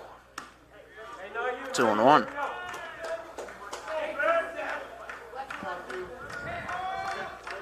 Big choice for Ryan Coach Ryan Palmer as he opts to go with the lefty Vincent against the lefty Hoffler. Is that pitch outside 3-1? Sometimes lefty-lefty can be a matchup here at the college level. Sometimes it doesn't really matter. 3-1 fouled back. Well, the Mustangs have rallied up once. They were down 5-0. They have 2 walk-off wins, both of their victories on the fall season. And what was it, 6-1 or 6-0? It was 6-0 for the Seawolves going into the bottom of the 4th. That pitch is fouled off. Mustangs made it 6-5. And then the Seawolves have added on with a 3-run inning and a single-run inning. And that pitch driven to right. Michelson tracks, makes the catch.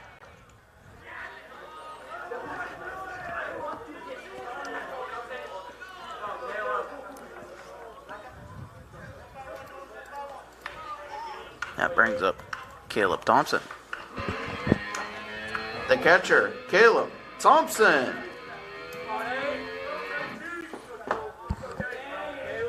Thompson will get his first at-bat of the night. 1 out, nobody on. Pitch low.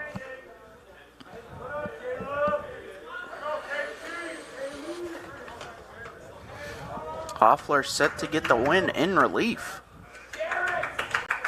That pitch is low, 2-0. It's Libby only going 4 innings.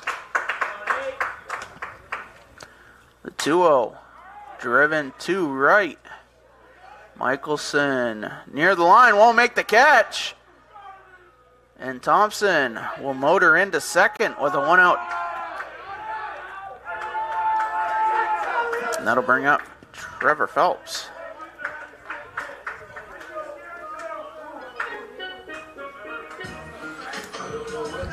You know, some of these young kids coming in have not played under lights, Patrick. Trevor Phelps.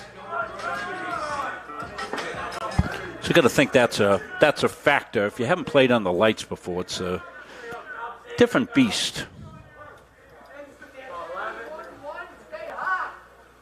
Pitch to Phelps. Off speed in the zone, 0-1. Trevor 2 for 4, including a double that was sent to probably Emerson Chevy on Center Street. Yeah, but it was really something. That ball hopped over the fence there, and it's probably still rolling down the hill. The 1-1 fouled back. Phelps down 1-2. Trevor lost out on an RBI on that one because that would have been a stand-up triple. Maybe a home run, depending on what happens back there. Trevor can run.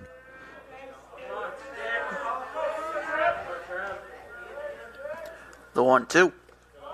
Good stop by Coolidge, 2-2.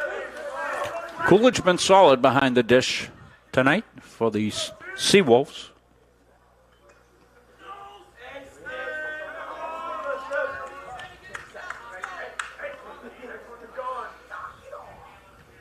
The 2-2.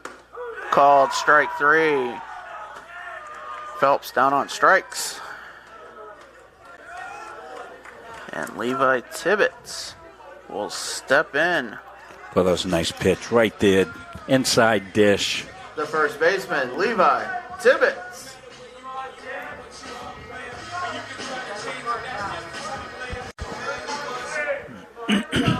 Tibbetts getting his first at-bat of the night. Mustangs down to their last out as that first pitch fouled back. Thompson in scoring position at second, but the deficit 5. The 0-1 fouled back. So have you chosen your walk-up song for the season yet, Patrick? No, I'm still kind of working on it. I've got one for you. I think you ought to go with Leader of the Pack.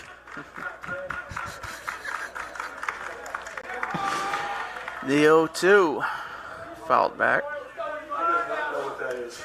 I do not know what that is. You're going to have to Google that one. Well, to give me something to do as I'm working later. I could go with maybe the Four Seasons, Walk Like a Man. That'd be a good one for you. Yeah.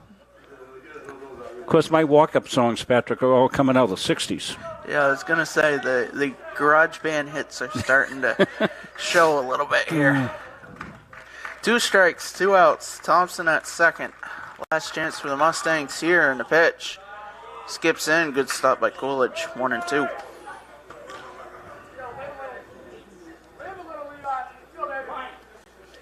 I don't know. I've had about 18 walk-up songs to make this fall, so I've had my hands full. I think the Beatles' Helter Skelter might be a good one for you. The 1-2 lined up the middle. That'll be a base hit. Thompson rounds third. He will score. It's a base hit and an RBI for Levi Tibbetts. And Well, good for deficit is Levi. now 4. Probably his first RBI of the season, his career. Fantastic. The freshman. The right fielder, Mason Booker. Coach showing some confidence in him.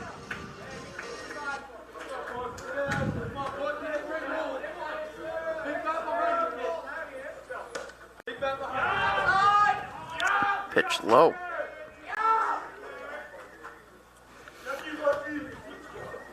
Deficit now 4. Runner on first. Pitch inside corner, 1-1. Both pitchers getting that inside corner call here late. Miss Henry's been very consistent on that call. 1-1 misses 2-1. Guys in blue have done a good job here tonight. 9-inning game. Joe Nelson doing our scoreboard up here in the press box as well tonight. Good job by Joe. All the support staff. Count now 3-1. Andrew Sevenson giving you the great pictures tonight. Really covering that outfield well. Hard to do with one camera. Andrew's doing fantastic work. Pitch hits the top of the zone, 3-2. Mustangs again down to their last strike. Tibbetts off at first base on the 3-2, 2-0. And the payoff, swung on and missed. Ball game over. Seawolves win. They take this one 10-6. Getting the win in relief will be Nolan Hoffler. Taking the loss, Craig Burnett. As that'll finish this one here from Auburn. Seawolves take the first of 2 this fall in the best college baseball battle in Maine, Battle Royale.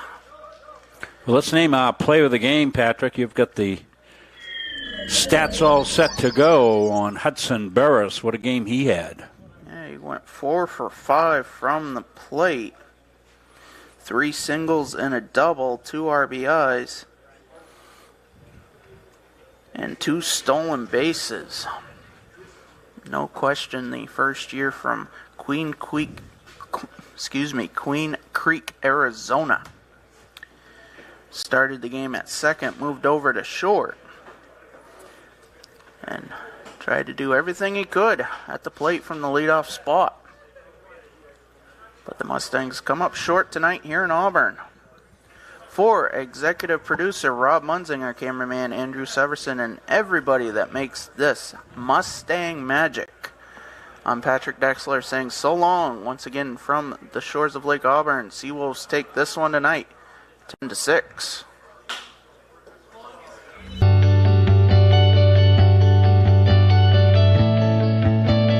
As always, that's the front of the net. All those little things to make you what you are. 1, 2, 3, 0. Let's go. 1, 2. Yeah, we're strong on family here. Like, I look at all my teammates as my brothers, and that's how we carry ourselves on and off the court.